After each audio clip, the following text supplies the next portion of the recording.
Chapter 874. Farewell. Gu Dafeng could not bear to part with Yuanji, especially when she saw him sleeping in a small ball between the two of them. His hands were relying on them and he refused to let go. His face was red and he was smiling. She wanted to accompany him back to Yongfu village. They had just met not long ago, so how could they bear to part? They wished they could be together all the time.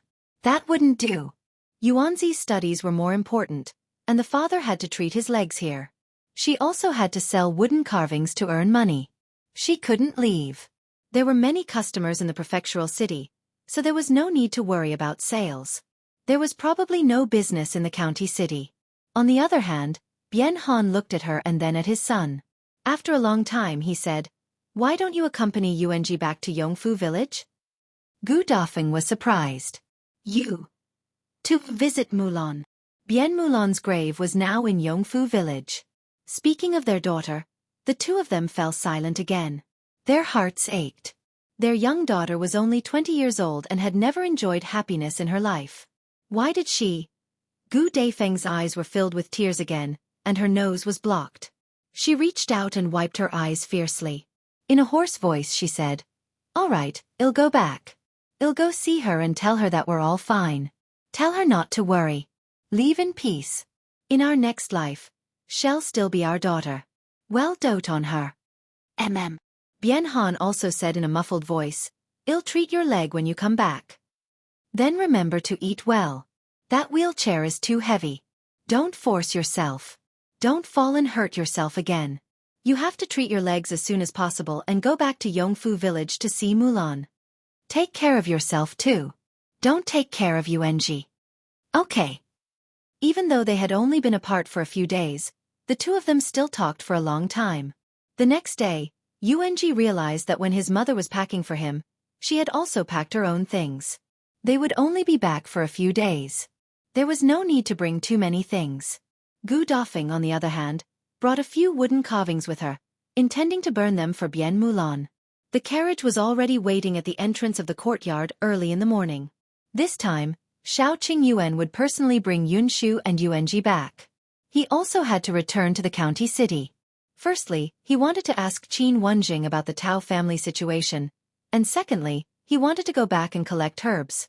After Shao Qingyuan opened the pharmacy, he contacted a few herb farmers to buy some of the herbs in their hands. Everyone was happy to sell them to him for a fair price. The Gu family was very relieved to leave Yunshu and Yuanji to him. However, she did not expect Gu Dafeng to say that she wanted to go back. After hearing her reason, Gu Yundong nodded slightly. "All right. Yuanji knows my cousin's location, but the mountain path is difficult to walk on. I'll get Brother Shao to send you there." Shao Qingyuan nodded. "Don't worry. Leave eldest aunt to me." Bian Han also wanted to go back, but his legs were not suitable for long journeys. If the carriage was too bumpy, his legs, which he had painstakingly recovered, would probably become even worse. Dr. Xiong suggested that he stay at home for the next few days and massage his thighs more. At this moment, he was sitting in a wheelchair as Gu Dajiang pushed him to the door. He watched as his wife and children got into the carriage and slowly left for the alley. After a while, when the carriage had completely disappeared, Gu Yundong said, "Let's go back to the house. It's cold outside. Don't catch a cold." Bian Han reluctantly retracted his gaze and the group entered the house. No one saw that Gu Yundong, whose back was facing them, had a scorching light in her eyes. With Yunshu and the others gone, it was time to settle some scores. For example, Concubine Gu of the Zhou mansion. If you find any errors, ads pop up, ads redirect, broken links, non-standard content, etc., please let us know. Report so we can fix it as soon as possible. Chapter 875. Settling the Scores. After sending Shao Qingyuan's carriage off, Gu Yundong asked Tong Shuitao to set up a carriage after lunch and told Gu Dajiang that he wanted to take a look at the shop. But when the carriage turned out of the alley, Gu Yundong suddenly instructed Tong Shuitao, "Go to the Zhou residence." "All right." Tong Shuitao paused for a moment, then immediately understood what young Miss wanted to do. After all, she had been with young Miss for so long. Tong Shuitao had been waiting for a few days, hoping that Miss would teach Gu Qiuyue a lesson. This person was really heartless. She had done all kinds of bad things and did not show any mercy to her own family. She deserved retribution. However, Miss didn't make a move. Tong Shui Tao thought that Miss had given up. So she was planning to wait for young master and the others to leave before taking action. She sped up the carriage. Miss, are we going to the Zhou mansion to tell old Master Zhou directly? No. Why? Mr. Zhou is afraid of you. If he knows that concubine Gu is your enemy, he will definitely want to teach her a lesson, just like the young master of the Peng family in the county. He will do you a favor. Gu Yundong leaned against the carriage window and could not help but laugh. Give her face? How was Peng Zhongfei giving her face? He was giving face to the non-existent god that she had mentioned. Besides, Peng Zhongfei had been set up by Gu Xiener and hated her. Madame Yao and concubine Xia had secretly tried to sow discord, so Gu Xiener had no chance to make a comeback. However, Zhou Dafu was different. He liked Gu Qiuyue. Gu Yundong did not know what was wrong with his taste. Anyway, from the fact that he had yet to give up on her, it could be seen that Zhou Dafu liked Gu Qiuyue. Speaking of which, why did the descendants of old Gu and Madame Zhao like to be concubines so much? Could this be genetic inheritance? From the looks of it, Uncle's genes had mutated. Zhou Dafu is afraid of me, but he also hates me. If he finds out about my relationship with Gu Qiuyue, he might make a big fuss out of it. We might even help Gu Qiuyue and let the two of them deal with me together. When Tong Shui Tao heard this, it seemed to make sense. Then what should we do? Capture Gu Qiuyue and cripple her? Gu Yundong's mouth twitched. Peach, we're civilized people. Don't fight and kill for no reason. You're only in front of me. If you say this outside, others might think that I'm cruel. Could it be that this was not the truth? The carriage will stop at the tea house diagonally opposite the Zhou residence. Go and find out if Zhou Dafu is at home. I'll wait for you at the tea house. As soon as she finished speaking, Tong Shui Tao, who was outside, suddenly pulled the reins. Phew! Gu Yundong looked out of the window. It was not there. Miss, Tong Shui Tao said, I don't need to ask around. Zhou Dafu is there. Gu Yundong changed the window and looked out. Indeed, she saw Zhou Dafu and Steward Zhou standing not far away outside the back door of a family mansion, arguing with the gatekeeper. Gu Yundong looked up. Oh, isn't this the Dai residence? She frowned slightly and said to Tong Shui Tao, drive the carriage forward and see what they're talking about. Don't be discovered. Yes, my lady. Tong Shui Tao pretended to walk forward as if nothing had happened. When she reached the corner, she stopped. Gu Yundong got down from the carriage and squinted at Zhou Dafu, who was not far away. If you find any errors, ads pop up, ads redirect, broken links, non-standard content, etc., please let us know report so we can fix it as soon as possible. Chapter 876. Dafu Zhou tricked Dai Wenhuo? Zhou Dafu was pacing back and forth outside with a frown, looking very frustrated. Steward Zhou kept a smile on his face as he said to the gatekeeper, Little brother, help me. Our master really knows your young master. If you inform him, your young master will definitely remember. As he spoke, he stuffed a silver ingot into his hand. The gatekeeper hurriedly retracted his hand and said impatiently, Go, go, go. Are you bluffing me? If you really know him, you can just ask your master to write an invitation for our young master and enter through the main door. Do you have to make things difficult for me here? All right. Leave quickly. Don't waste my time here. Let's go. As the gatekeeper spoke, he pushed Steward Zhou out. Hey, why are you still doing it? Let me tell you, I'm really not lying to you. Why don't you go and look for Bien Han? He's the servant your young master bought a few days ago. He knows our old master. Steward Zhou could only take a step back and mention Bien Han's name, although he felt that it was not very useful. Steward Zhou was also worried. Of course, his master had sent a post, but every time he received a response, it was that young Master Dai was very busy. Young Master Dai was not around, and young Master Dai did not know him. The gatekeeper in front of them already knew them, so they could only come here to try their luck. In any case, Zhou Dafu felt that the servants had not told young Master Dai about him at all. Otherwise, why would young Master Dai not see him? It did not make sense. However, the truth was that he could not enter the Dai residence at all, let alone see young master die.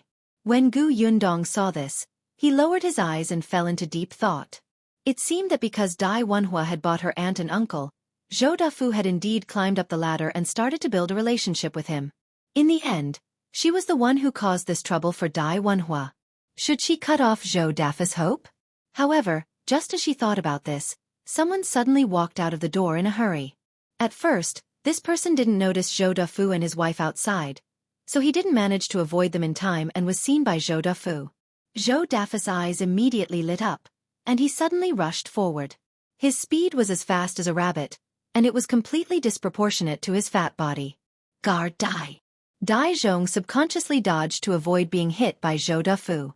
When he took a closer look, his expression immediately twisted. How unlucky. How did she bump into him? Zhou Dafu heaved a sigh of relief and took 2 steps forward to block Dai Zhong. Guard Dai, I've finally seen you. Hurry up and tell that gatekeeper if young Master Dai knows me. I've given young Master Dai 2 servants last time. Hey, old Master Zhou, please be careful with your words. Dai Zhong stretched out his hand and hurriedly interrupted him. He said with a serious expression, What do you mean by giving our young master 2 servants? Those 2 people were bought by our young master. Old Master Zhou hasn't forgotten that the contract was written in black and white, right? Our young master still has that contract. Moreover, old Master Zhou's price wasn't low. These 2 servants cost a total of 50 taels of silver. This much money is enough for our young master to buy 5 servants. Moreover, one of them has crippled legs, and the other is sallow, thin, and covered in injuries. No matter what, our young master has suffered. In that case, it's old Master Zhou who tricked our young master. Trick? Tricked young Master Dai? How did it become a trick? Dai Zhong nodded and said very seriously, Isn't that so? Our young master has never suffered such a huge loss. Old Master Zhou, you have good methods. If you find any errors, ads pop up, ads redirect, broken links, non-standard content, etc., please let us know report so we can fix it as soon as possible. Chapter 877. She's still stupid as a pig. Yundong did not know that Dai Zhong was such a good talker. He immediately covered his mouth and laughed. Tong Shuitao whispered in her ear, Miss, old Master Zhou is about to die of anger. Serves him right. He still wants to use what happened that day to get involved with the Dai family. If it's really that easy, he can forget about being the prefecture magistrate. On the other side, Zhou Dafu and Steward Zhou were stunned. How could this happen? Although he had received 50 taels of silver, he only thought that Dai Wenhuo was generous. Moreover, he had made Bian Han sound so powerful as if he was thirsty for talent. Who had not spent a lot of money for something they loved? 50 taels of silver was nothing. How could he know that Dai Wenhuo had given him the 50 taels and was still waiting for him to reduce the money? As for the contract, he clearly said that he signed it so that no one would criticize him. Why had it become evidence that they were done with each other? Dai Zhong snorted coldly. It's just a normal transaction. I hope old Master Zhou doesn't think too much. With that, he turned around and left. The gatekeeper had also heard the gist of it. Since Guardian Dai Zhong had said so, he was certain that the 2 of them had nothing to do with the young master. Therefore, he turned around and closed the door with a bang. Zhou Dafu looked at the closed door in a daze and finally gave up on his fantasies. Dai Wenhuo really didn't like him. His face instantly turned ferocious. He raised his leg and kicked the wall beside him. Steward Zhou turned pale with fright and hurriedly pulled Zhou Dafu back a few steps. Master, you must calm down. If this wall is broken, the prefecture magistrate will probably blame us later. We don't have a backer in the Xuanhe prefecture. Zhou Dafu's face was ashen as he panted heavily. Dai Wenhuo, how dare he scheme against me? Steward Zhou almost covered his mouth again. When he heard that, he immediately pulled Zhou Dafu to the side. Master, actually, I think that perhaps this can't be completely blamed on young Master Dai. I think that it might be that the Bian couple who spoke ill of our residence in front of young Master Dai. The 2 of them suffered in the Zhou residence, so they have to take revenge. The best way is to make young Master Dai have a problem with you. Zhou Dafu frowned and felt that it made sense. Then he remembered that it was concubine Gu who caused Bian Han to hate the Zhou mansion. He gnashed his teeth. Qiuyue is such a bitch. If she had treated her sister and brother-in-law better, we could have made use of this relationship to bond with Master Dai. But she is as stupid as a pig. Steward Zhou was speechless.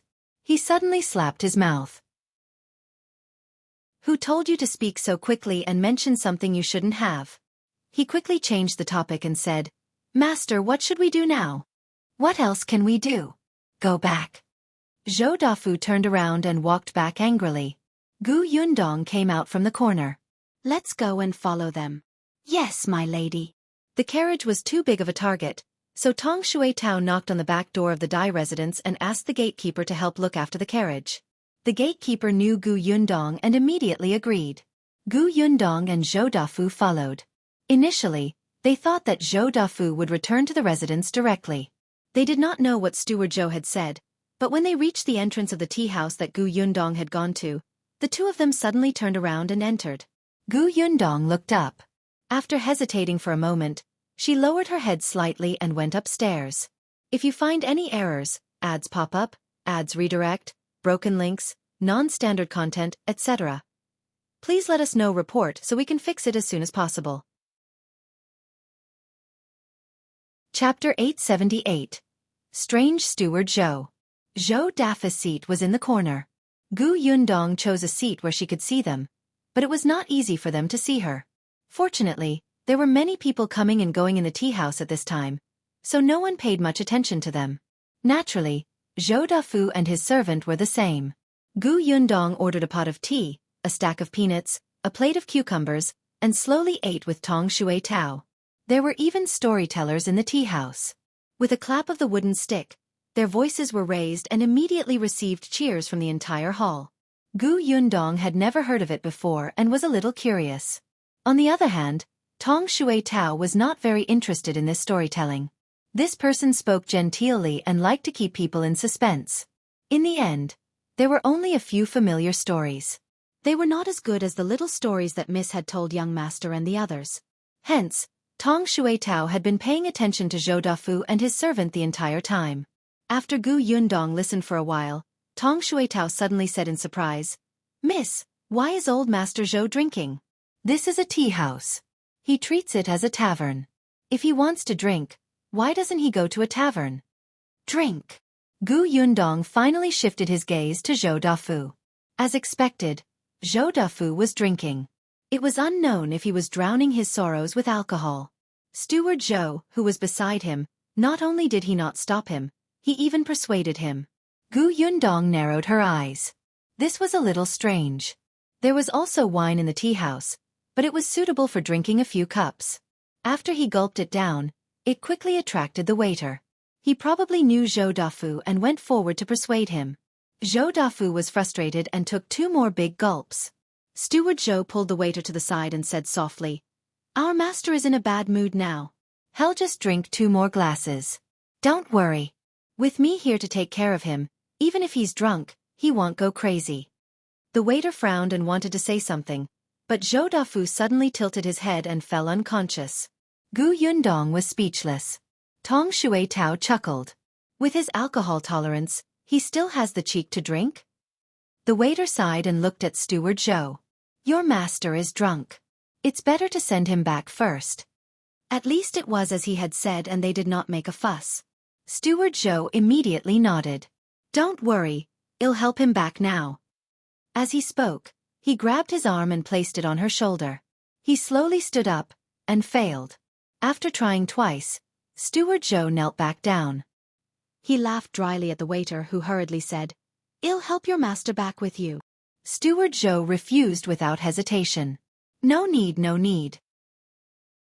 You see, there are many guests now and you're very busy. There are still guests calling you over. How about this? I'll go back and get someone to come over immediately. The Zhou mansion isn't far away. I'll be back soon. Before the waiter could say anything, he had already gone downstairs. Tong Shuitao was dumbfounded.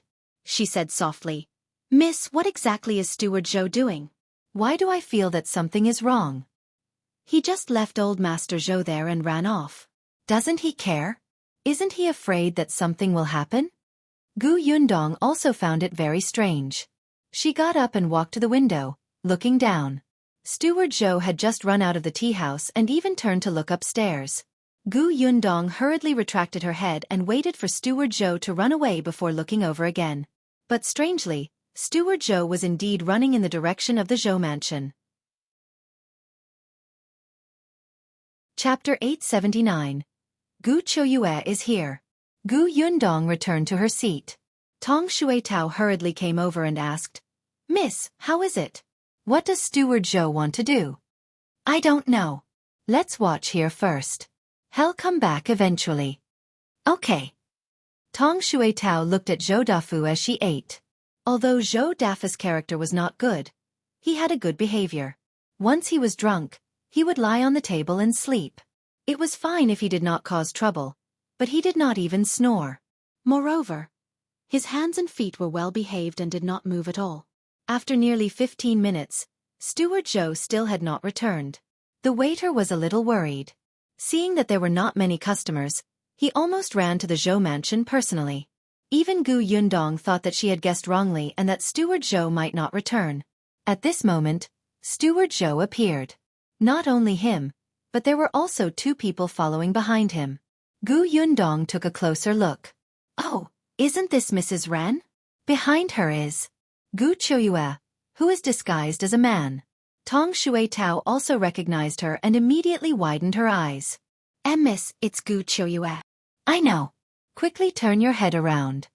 Qiuyue seemed to have a guilty conscience. At this moment, she kept looking back at her surroundings, as if she was afraid that others would recognize her. However, she did not even think about it. Was it appropriate to dress up as a man without even tightening her chest? Especially since her hair was not combed neatly in a hurry, she did not look like a servant at all. The waiter stood at the side and was at a loss for words.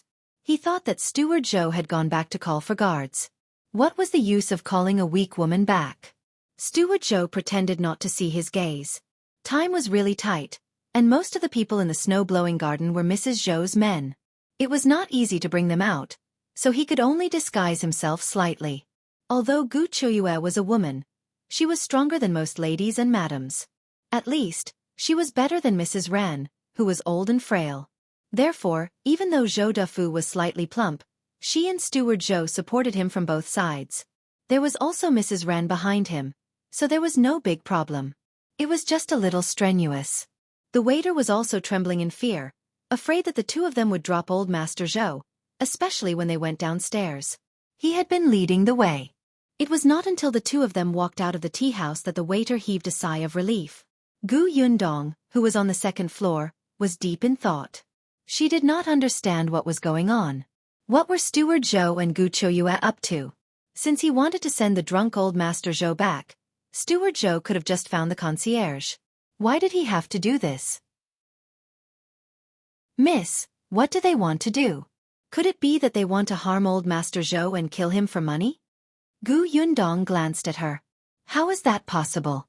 What good will old Master Zhou's death do them? Once he dies, the person in charge of the residence will be Mrs. Zhou, and the person who will inherit the assets will be Mrs. Zhou's son. Qiuyue will be the first to be tortured to death."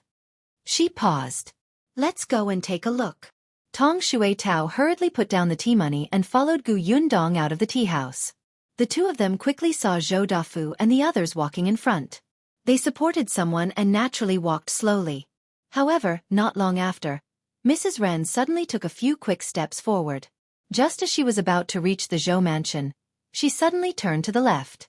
Then, Steward Zhou and Qiuyue helped Zhou Dafu turn and followed.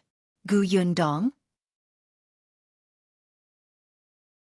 Chapter 880. Yundong is stunned. They were about to arrive at the Zhou mansion, but they actually passed through the door and did not enter? It couldn't be that they really wanted to kill him like Tong Shuitao had said, right? These 3 people weren't that stupid, right? Yundong and Tong Shuitao looked at each other but still followed. After turning a corner, they saw a building. Was this an inn? At this moment, Steward Zhou and the others were helping Zhou Dafu into the inn. Yundong's brows were tightly knitted as she followed them in. The inn was not very big, but there were still many guests. Half of the lobby on the 1st floor was occupied. But Zhou Dafu and the others went to the 2nd floor. Now that no one was going up to the second floor, Gu Yundong could not go up rashly. Otherwise it would be easy to be discovered. She could only find a seat and sit down. After a moment, she said to Tong Shui Tao, "Follow behind that guest and see what they're doing on the second floor. Be careful not to expose yourself." Mrs. Ren and the others had seen Gu Yundong before and were very familiar with him. They did not have much impression of Tong Shui Tao. The latter nodded and immediately stood up, following behind the two customers who had just booked a room at the counter. She had just gone up the stairs when she saw Mrs. Ren in the corner. Only Mrs. Ren stood at the door like a god. Her face was dark, and no one dared to approach her. Tong Shui Tao took a look and stopped looking. She quietly went down again. When she told Gu Yundong, the latter frowned. "Have you looked carefully? Is mother alone at the door?" "Yes, the room they booked is in the corner. There's no one else beside Mrs. Ren." Gu Yundong stroked her chin. "Mrs. Ren is at the door. There's only old Master Zhou, Steward Zhou, and Qiuyue in the room. What are the three of them doing inside?" "Oh, old Master Zhou is still drunk." Tong Shui Tao also looked very troubled and was thinking. Gu Yundong suddenly reacted after hearing her words. She gently clapped her hands. "Yes, you're right. Old Master Zhou is drunk. So strictly speaking, there's only Steward Zhou and Qiuyue in the room. What are the two of them doing alone in the room?" Gu Yundong's eyes widened as she spoke. "No, it can't be, right? It can't be what I think, right? Miss, what did you think of?" As soon as Tong Shui Tao saw her expression, she knew that Miss must have thought it through. As expected, Miss was smart. She couldn't understand what they were trying to do. Gu Yundong clasped her hands and lowered her voice. "Peach, do you still remember what I told you last time? Zhou Dafu only has one child. You said that he has a beautiful wife and many concubines, but he only has one son after so many years. It's very likely that Zhou Dafu has health problems." This time, Tong Shui Tao understood. "Miss, you mean that Zhou Dafu is infertile?" "It can't be said that he is infertile. It can only be said that it's difficult for him to have children. It was said that Mrs. Zhou only got pregnant 3 years after she married Zhou Dafu. I wasn't sure before, but I'm 80% sure now. It's not easy for Zhou Dafu to have children. I think all the elders in the residence can guess this, especially Mrs. Ren, who has served old Mrs. Zhou for many years." However, Mrs. Ren still gave Qiuyue the idea to get her pregnant with Zhou Dafu's child. This meant that she had already thought of a way out. And this way out was Steward Zhou. Damn it, she was cheating on Zhou Dafu. Chapter 881. Nasty. If that was really the case, then Gu Yundong was very convinced by this operation. Tong Shui Tao was exceptionally excited when she heard this. This means that Qiuyue wants to. She looked around and lowered her voice. She wants to borrow semen? Tong Shui Tao shivered with goosebumps. It was too disgusting. Moreover, she was borrowing it from an old man like Steward Zhou. The problem was that they actually did it in front of the drunk old Master Zhou. Tong Shui Tao was disgusted. No wonder Steward Zhou wanted to get old Master Zhou drunk. No wonder he rushed back and brought Qiuyue over. No wonder he didn't go back even though he was so close to the Zhou mansion. Instead, he brought his master to an inn and even got a superior room. Wait. That's not right, Mississippi. Then why did he bring old Master Zhou into the room? When Qiuyue is pregnant, can't she just say that old Master Zhou is the father? Gu Yundong said, Zhou Dafu hated Qiuyue during this period of time. Why would he touch her? That's why he had to be drunk. When he wakes up the next day and sees himself sleeping with Qiuyue, he will definitely think that something happened between the two of them. When she gets pregnant a month later, will Zhou Dafu suspect that the child is not his? He will probably be overjoyed, right? I'm afraid Qiuyue has already calculated the date. There were still many people who did not understand the danger and safety period, especially among the commoners. Pregnancy was completely up to fate. However, many wealthy families had already figured out the pattern, especially those who were old. Mrs. Ren was probably one of them, which was why she chose such a date. The probability of Qiuyue getting pregnant today was very high. Tong Shuai-Tao was extremely excited when she heard this. She immediately wanted to stand up. Then, miss, what are we waiting for? Let's catch them in the act? Now that we've caught them in the act, old Master Zhou will definitely not let them off. Coincidentally, these 3 people have a grudge against us. Now, we can clean up the mess. What's the hurry? Gu Yundong glanced at her. You said it yourself. There are 3 of them, and Zhou Dafu is drunk and unconscious. The outcome might not be beneficial to us. There's no need for us to get into trouble. If Qiuyue bites back later, we won't be able to get it off. Who knew if Qiuyue would drag her down with her? It would be best if she had a companion along the way. Then what should we do? Are we just going to ignore it? Tong Shuai-Tao was a little anxious. Then, as if she had thought of something, she asked in surprise. Could it be that Miss is planning to wait for Gu Qiuyue's child to be born and find an opportunity to give them a blood test to let old Master Zhou know that the child is not his? Then, old Master Zhou will feel that he was overjoyed for nothing. His love for that child is all to remind him of how big a mistake he has made. Then, he will be even angrier and beat Gu Qiuyue to death? Kid, you're quite imaginative. But Gu Yundong could not wait that long. Besides, if an innocent child was involved in this, she would be committing a sin. Gu Yundong waved at Tong Shuai-Tao. When she got closer, she whispered into her ear. Tong Shuai-Tao nodded repeatedly. All right. I'll go now. She was so excited that her body was trembling. After Gu Yundong finished speaking, she got up and walked out of the inn. Tong Shuai-Tao's skills were not bad now, and she was fast. Not long after, she stopped outside the Zhou mansion. Chapter 882. Something must have happened. Tong Shuai-Tao knew that there were 2 gatekeepers at the main door of the Zhou mansion. Miss said that she saw Steward Zhou enter from the main door, but she didn't see him come out from the main door. They should have walked to the back door. Steward Zhou brought Mrs. Ran and Gu Qiuyue along, and anyone could tell at a glance that something was wrong with Gu Qiuyue, but the guards at the back door still let them out. In that case, the guard at the back door must be Steward Zhou or Mrs. Ren's men. So she couldn't go to the back door. Tong Shuai-Tao walked straight towards the main door. When she was about to leave, she looked around and saw an 8 or 9-year-old child not far away. She immediately took out a fruit candy and waved at him. The child's eyes lit up and he ran over. Do you need something from me? Go to the gatekeeper of the family in front and say a few words. This candy is yours. The child looked at the candy and swallowed. He quickly nodded. Tong Shuai-Tao whispered in his ear and handed him the candy.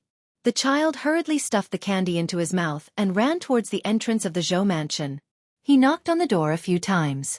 When he saw the gatekeeper walk out impatiently, he said, The waiter at the 5 Blessings tea house asked me to come and tell you that your master was drunk in their tea house. Steward Zhou said that he wanted to go back to the residence to look for helpers, but he hasn't returned. If you have time, quickly bring your master back lest something happens.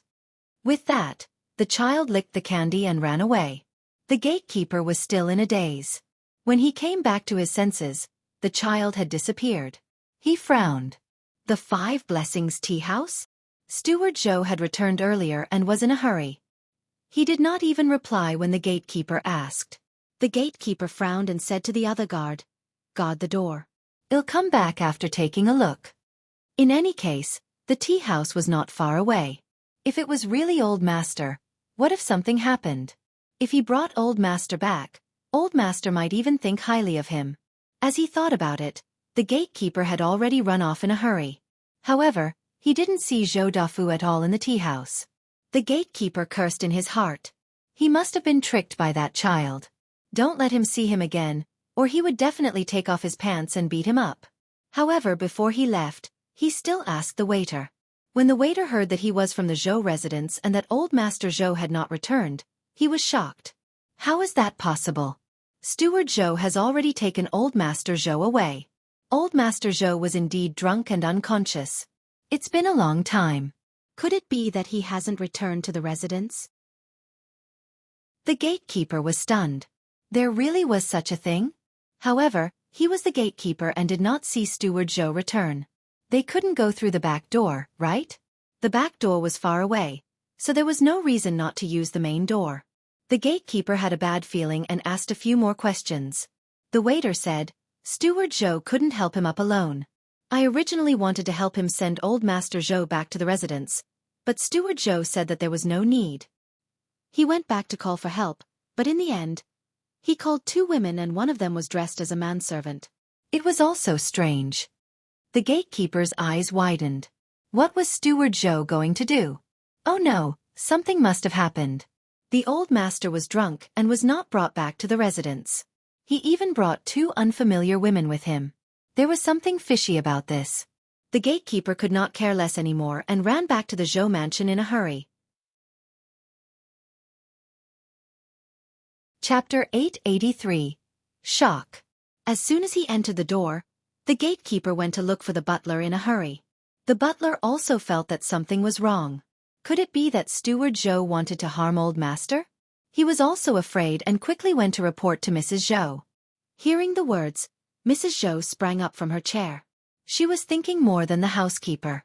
Butler Zhou was on good terms with Mrs. Ran and worked for concubine Gu.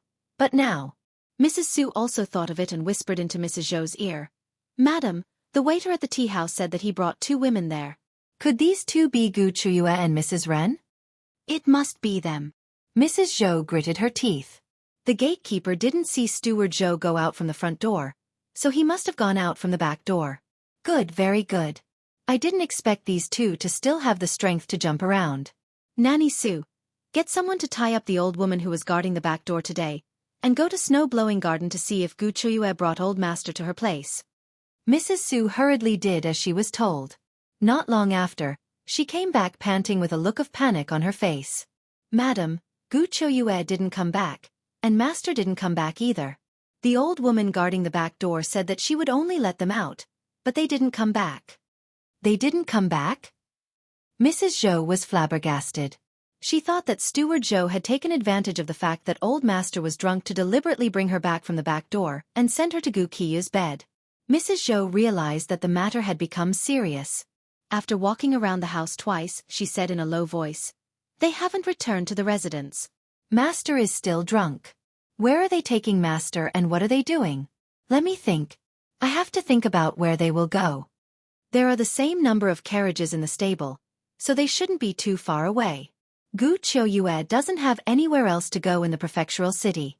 She doesn't even have a place to stay. Where else can she go? Nanny Su was also puzzled. Mrs. Zhou could not figure it out either. After a moment she could only order, Go out and search. It's only been a while. They can't be far. Look around here. Go personally. Hurry. Yes, ma'am. Nanny Su brought a group of servants out of the main courtyard. The butler was also at the door. He ordered a few people to go to the left. He nodded at Nanny Su and brought a few people to the right. As for Nanny Su, she strode forward. Unexpectedly, after taking a few steps, someone suddenly ran towards her in a hurry and bumped into her. "Oh, be careful!" Nanny Su cried out in pain.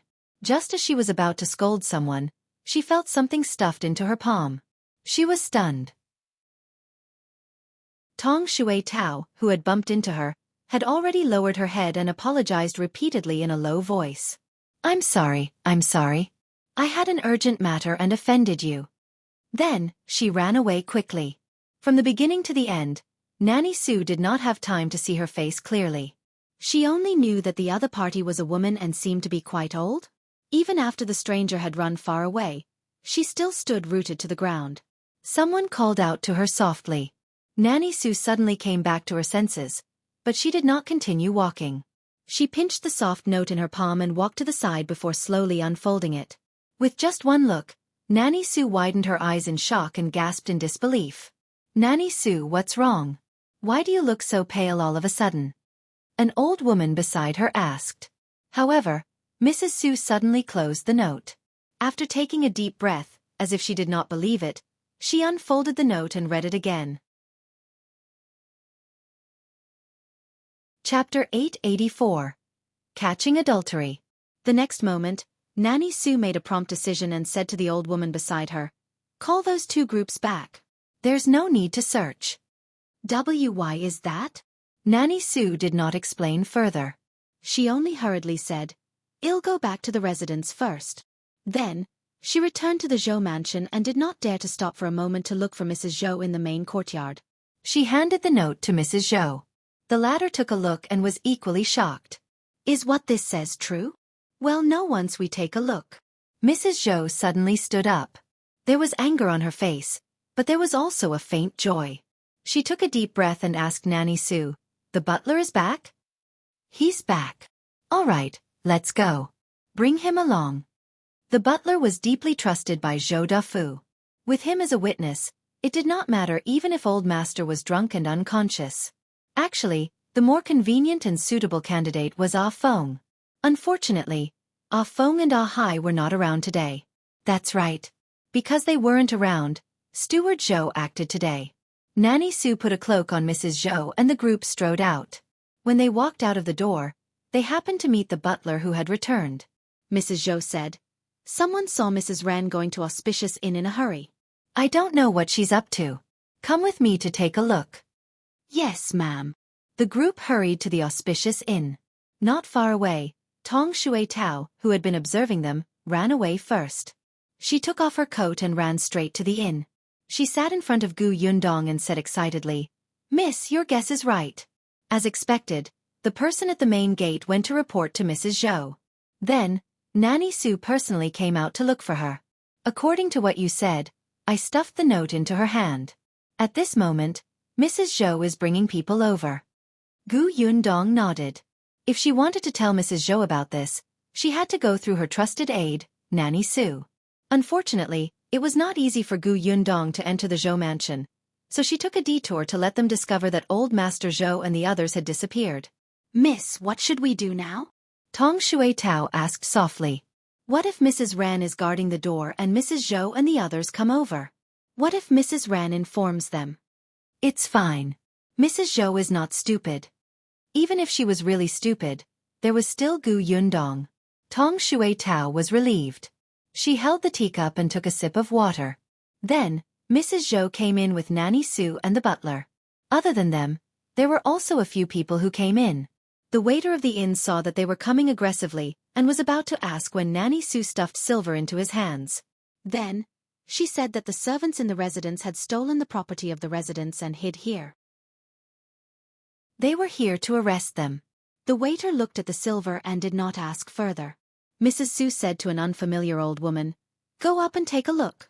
Is Mrs. Ren here?" The old woman nodded and came down after a while. She nodded at Mrs. Zhou. "She's indeed here." Mrs. Zhou said to the housekeeper, "I am right. Concubine Gu and Mrs. Ren have done something shameful. Master might have been harmed by them." The butler asked, "Then what does Madam plan to do?" Mrs. Zhou had a cold smile on her face. She raised her hand and pointed at the two of them, whispering a few words. Gu Yundong and Tong Shui Tao were sitting a little further away. Even though Tong Shui Tao had stretched her ears, she still could not hear clearly. Chapter 885. Gu Qiuyue is dead. However, they still saw the two people who were called out by Mrs. Zhou clearly. The two of them were dressed ordinary and not too conspicuous. They looked like guests who had come to stay. After hearing the instructions, the two of them lowered their heads and went to the second floor. Not long after, Mrs. Zhou and the others went up. Curious, Tong Shui Tao silently fell behind her. She only stuck her head out and saw Mrs. Ren's eyes wide open in horror. She was pressed down and gagged by the two people who had gone upstairs first. There was no way to inform others at all. Those two people might have some skills. When they attacked, they were clean and efficient, not giving Mrs. Ren a chance. Then, Mrs. Ren's face was filled with disbelief as she watched Mrs. Zhou push open the door with Nanny Sue and the butler. Tong Shui Tao still wanted to go in and take a closer look, but Mrs. Zhou probably knew that family scandals could not be publicized. She got someone to surround this area, not giving anyone a chance to watch the commotion. As soon as she entered, the door closed. Tong Shui Tao sighed regretfully. She went downstairs listlessly and sat opposite Gu Yundong. "Miss, aren't you curious?" "What's there to be curious about? I've already guessed. Besides, there's nothing to see here." They weren't a handsome man and a beautiful woman, and she didn't have a good figure. It hurt her eyes to look at her. Gu Yundong waited for a while before Mrs. Zhou came downstairs. Not only her, but also Zhou Dafu. Zhou Dafu was forcefully woken up by Mrs. Zhou. His hair was still wet from the tea. In the end, he did not drink much. After a while, he woke up. But at this moment, Zhou Dafu's face was ashen. Behind them were Steward Zhou and Mrs. Ren, who were being escorted. Steward Zhou still had footprints on his body, and Mrs. Ren had a palm print on her face. Both of them looked desperate.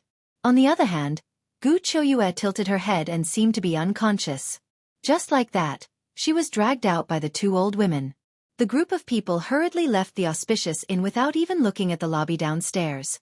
As soon as they left, discussions broke out in the inn.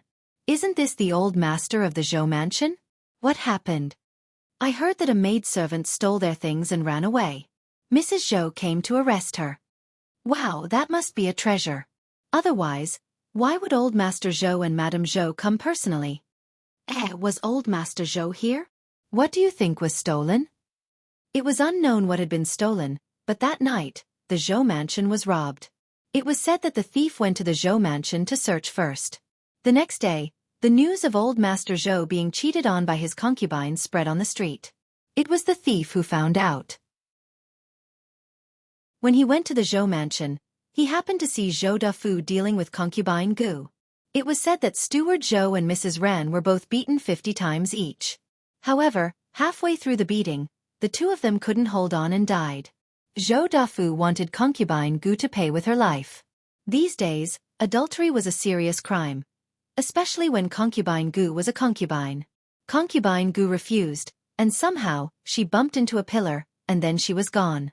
When the news reached Gu Yundong, she was about to leave. Gu Dajiang had already finished his vacation and went to Tianhai Academy to study. Hence, both father and daughter knew that Gu Qiuyue was dead. Chapter 886. Smallpox. Gu Yundong was expressionless, and her heart was calm. To be honest, she was the one who caused this, but at the end of the day, Gu Qiuyue was the one who courted death. Instead, she turned to look at Gu Dajiang. Gu Dajiang was really stunned for a moment. He was a little surprised and his emotions were indescribably complicated. Dead? Gu Dajiang didn't know what to feel. There was surprise, bitterness, and relief. As if sensing his daughter's gaze, he turned around and glanced at her. Why are you looking at me? She deserved it for doing such a thing. All right, go do your thing. I'm going to the academy. With that, Gu Dajiang got into the carriage. Shuirong shook the reins and the carriage gradually drove away. Gu Yundong secretly sighed. It was no longer important whether Gu Qiuyue had accidentally hit the pillar or died after hitting it. Anyway, this person would be gone from now on and would never appear in front of her again. She shook her head and prepared to go to the shop. However, after taking a few steps, a person rushed over from not far away. Gu Yundong was surprised. Dr. Xiong, why are you here? Didn't you say that you were going to spar with Dr. Wang from that clinic today? Sigh, don't mention it. Dr. Wang went to treat a child from a family. However, the other party had smallpox and couldn't be saved. Dr. Wang was in a bad mood, so I couldn't disturb him. You're quite understanding? Yes, you finally realized. Dr. Xiong waved his hand and walked towards the small courtyard. So I took this opportunity to come and take a look at your uncle's leg. If there's no problem, I'll break it today. Gu Yundong. Can you not be so scary? But since Dr. Xiong wanted to treat her uncle's leg, Gu Yundong could not go out again. She followed Dr. Xiong back to the courtyard door, but after taking a few steps, she suddenly stopped. Wait, smallpox? Gu Yundong's eyes lit up. Smallpox. That's right. Everyone knew how terrifying smallpox was these days. Almost everyone's expression changed when they heard it. However, this was an infectious disease. If they were not careful, everyone around them would suffer. Not to mention the common people. Even the members of the royal family could only wait for death if they contracted this disease. Over the years, the number of cases of smallpox had increased year by year, causing a large number of deaths every year. However, regardless of whether it was the imperial physicians or the civilian doctors, they had been helpless against this illness. Gu Yundong knew that many people were fighting against this infectious disease. She also knew that the human pox vaccination method had existed for a long time. Unfortunately, this method was not foolproof. Patients with mild illnesses would have scars, and those with serious illnesses would still die. It was not until someone overseas discovered the cowpox vaccination method that humans finally conquered smallpox. However, Gu Yundong did not know the details of either method, so she quickly walked forward and followed Dr. Xiong. She asked him, "Dr. Xiong, you mentioned smallpox just now. Do you know the human pox vaccination method?" As long as she knew the human pox vaccination method, it would be much easier to learn cowpox vaccination method. The human pox vaccination method? Dr. Xiong stopped in his tracks and lowered his eyes to think. He said, "I've heard of it, but this method has to be conducted very carefully. If the doctor accidentally fails, he might not be able to continue practicing medicine in the future. Therefore, not many people use it, and it's not very common." Chapter 887. She's really a smart person. Gu Yundong's eyes lit up. It seemed that someone already knew the vaccination method for human acne. She asked again, "Do you know how to do it, Dr. Xiong?" Dr. Xiong shook his head. "No." Then he frowned. "Why are you asking this?" However, when he thought of the children in her family, he immediately became anxious. "Is it your younger brother and sister?" "Of course not." Gu Yundong glanced at him angrily. "They're fine. Didn't you mention smallpox just now? So I asked a few more questions." "I see. Then how do you know the human pox vaccination method?" Many doctors did not know. Gu Yundong raised her eyebrows. "Someone told me. If Dr. Xiong couldn't do it, then Song Dejiang definitely could. As an imperial physician, and an imperial physician who had been rehired by the current emperor, he would be too useless if he did not even know the human pox vaccination method." So Gu Yundong hurried back to her room to write a letter to Song Dejiang. She had thought about it. If Brother Xiao wanted to make a contribution, wouldn't that be a huge contribution? She was really a smart girl. Gu Yundong was elated until Dr. Xiong's shouting came from outside. "What? You're not going to treat it today?" Gu Yundong put down her brush and paper and ran out. "What's wrong?" Dr. Xiong snorted. "I'm treating your uncle's leg, but he's still unwilling. I've already said that it's fine, but he actually wants to choose an auspicious day." "No." Bianhan had an awkward smile on his face as he explained. "Dr. Xiong, I'm not picking a date. I just promised Yundong's aunt that I would treat my leg when she comes back. We've already agreed on this. If I go back on my word, her aunt will definitely be angry. That's why I said that you people are really clingy and wishy-washy. It's just treating an illness. Why do you need someone to accompany you? You're already so old. Your son is already so old. Shouldn't you be more straightforward?" Dr. Xiong looked unhappy. "I think you're just afraid of pain." When Bianhan heard the last sentence, he couldn't help but shrink his neck. Gu Yundong saw it too and was a little surprised. "Uncle. So he was afraid of pain?" She touched her chin slightly. There were painkillers in her space. However, Dr. Xiong admitted that he was not an unreasonable person. Bianhan said that he would wait until Gu Dafeng returned. Otherwise, there would be no one by his side. At that time, he would be in so much pain that he would cry and die. The doctor snorted arrogantly and left. Fortunately, Xiao Qingyuan brought Gu Dafeng back the next day. The few of them were travel-worn. Gu Dafeng looked a little haggard, but she was in good spirits. She probably went to see Bien Mulan and vented her tears a couple of times. Her eyes were a little swollen. However, it could be seen that she was much more relaxed. As soon as Gu Dafeng entered, she went to look for Bien Han. "I've already promised Mulan that when your leg recovers, we'll go back together to visit her, so you have to recover quickly." "Don't worry, I'll take good care of myself." "That's good. Let me tell you, Yongfu village is really a good place with beautiful mountains and clear water. The green brick tiled house in Eldest brother's house is the only one in the village." "Oh no, there are only two. How about we build a house in Yongfu village? We can be neighbors with Eldest brother's family." Gu Yundong saw that the two of them were talking enthusiastically. Gu Dafeng should have a lot to say. She quickly winked at Qiuyue when no one was paying attention. Chapter 888. She winked at him. Qiuyue saw that she had been winking at him, and his eyes lit up. Was she winking at him?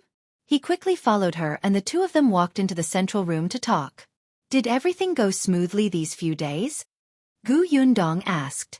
Qiuyue looked around and saw Madame Yang standing not far away. He felt a little regretful that he couldn't hold her hand. He cleared his throat and nodded. It went well. You went back and asked Qin Wenzheng about the Tao family, right? What did he say? How involved is Tao Xing? Will he implicate you? This was what Gu Yundong was most concerned about now. The Tao family had sinned, but she could not just watch them make a fool of themselves. It was too worrying. Speaking of this, Qiuyue became more serious. From what Qin Wenzheng said, this matter hasn't been completely investigated. The Tao family seems to be quite involved. Gu Yundong's heart skipped a beat. Quite involved? That's serious? Her brows were tightly furrowed. In the end, Qiuyue couldn't help but reach out and smoothen her brows. It's fine. Although Qin Wenzheng didn't say anything explicitly, he promised me that he would keep me safe. Hearing this, Gu Yundong heaved a sigh of relief.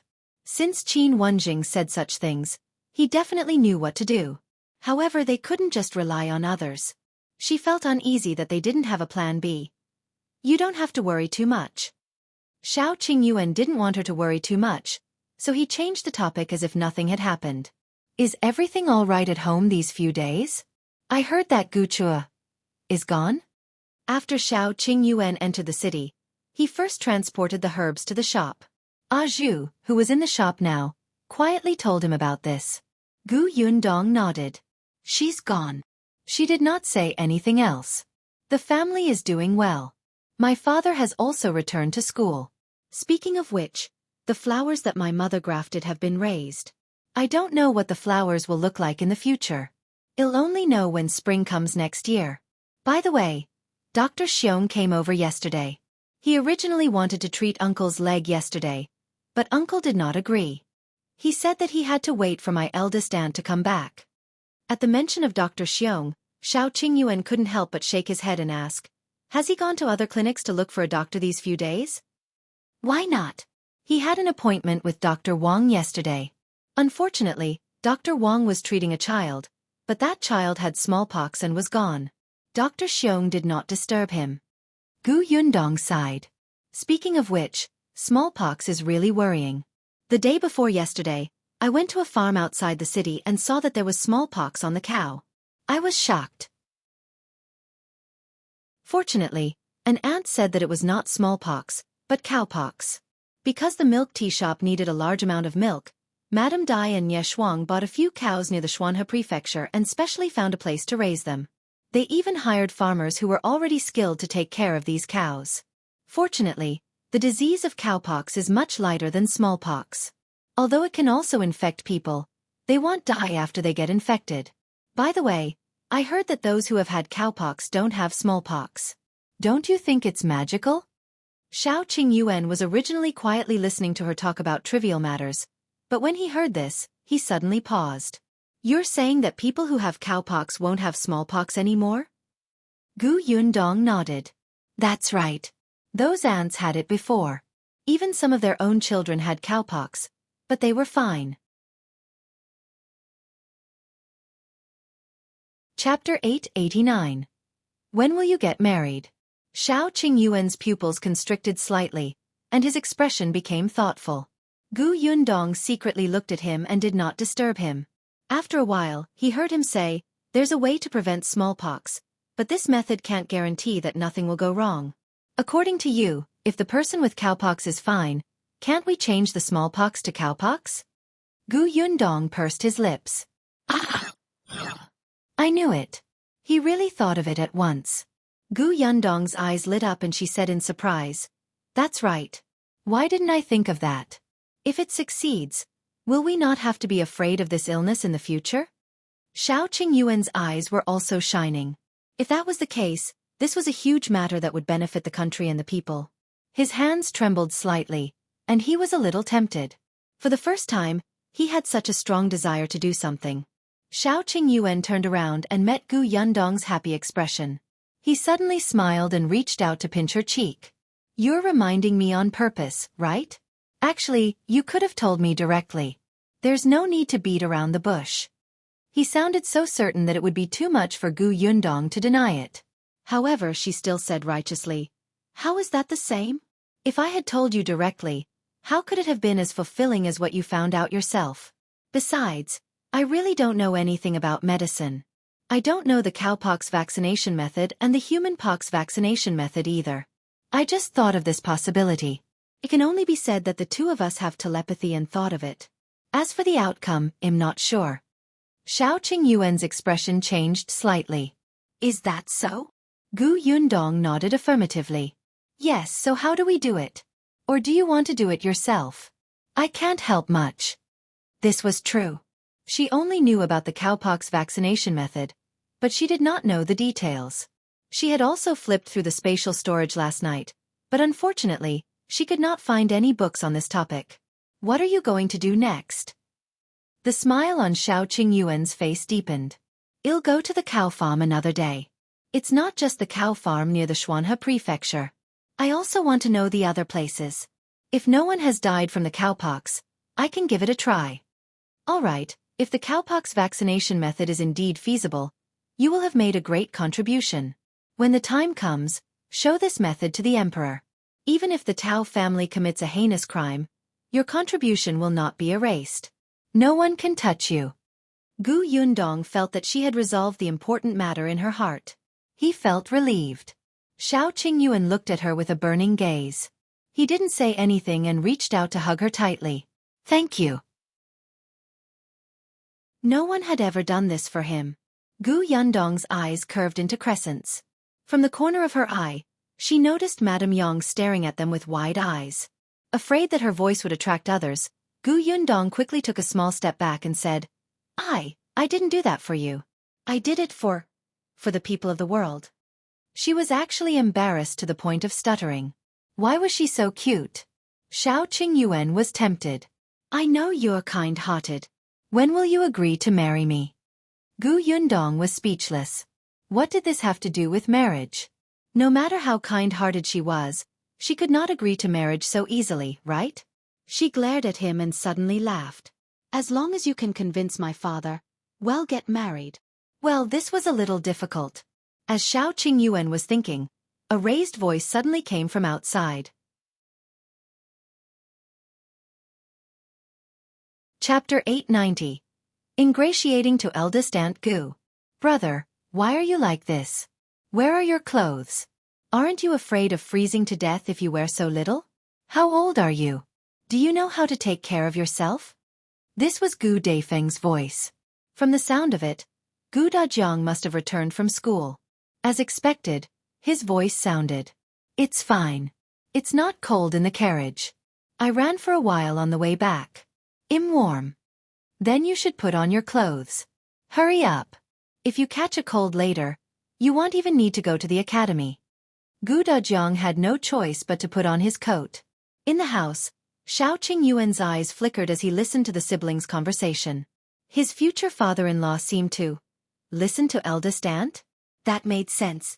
His father-in-law had been protected by eldest aunt since he was young. Although eldest aunt was only about 3 years older than his father-in-law, the eldest sister was like a mother. Madame Zhou did not treat him well. His father-in-law respected eldest aunt Gu from the bottom of his heart. Moreover, only eldest aunt Gu and uncle were older than Gu Dajiang now. In the following days, Gu Yundong realized that Xiao Qingyuan spent a lot of time with eldest aunt Gu. He often gave her a hand without batting an eyelid and was especially attentive to Bien Han's leg. At this moment, he had already walked up to Bien Han and said that he would get Dr. Xiong to come over tomorrow to treat his uncle's leg. Gu Dafeng was naturally excited. After waiting for so long, the day had finally come. The next morning, Xiao Qingyuan indeed carried Dr. Xiong's medicine box and led him to the small courtyard. It was still early, and the Gu family was still eating breakfast. Gu Dajiang had to go to the academy, so the others stayed behind to treat Bien Han's leg. Gu Yundong had previously asked Dr. Xiong if he had any painkillers. Unfortunately, Dr. Xiong said that this medicine had long been lost. Now, someone had concocted it, but the effect was not great. Gu Yundong looked at his uncle, who had been sweating since Dr. Xiong entered the house. She knew that he was extremely afraid of pain. Hence, she took out the painkillers from her space and mixed them in the water for Bien Han to drink half an hour in advance. There wasn't much. Hopefully it would work. After Dr. Xiong was ready, Gu Yundong asked Lu Hongxiu to stay in her room with Yunka and the others while she and Tong Shui Tao waited outside Eldest Aunt Gus' room. There was only Eldest Aunt Gu, Dr. Xiong, and Xiao Qingyuan, who had been pulled in by Dr. Xiong to help.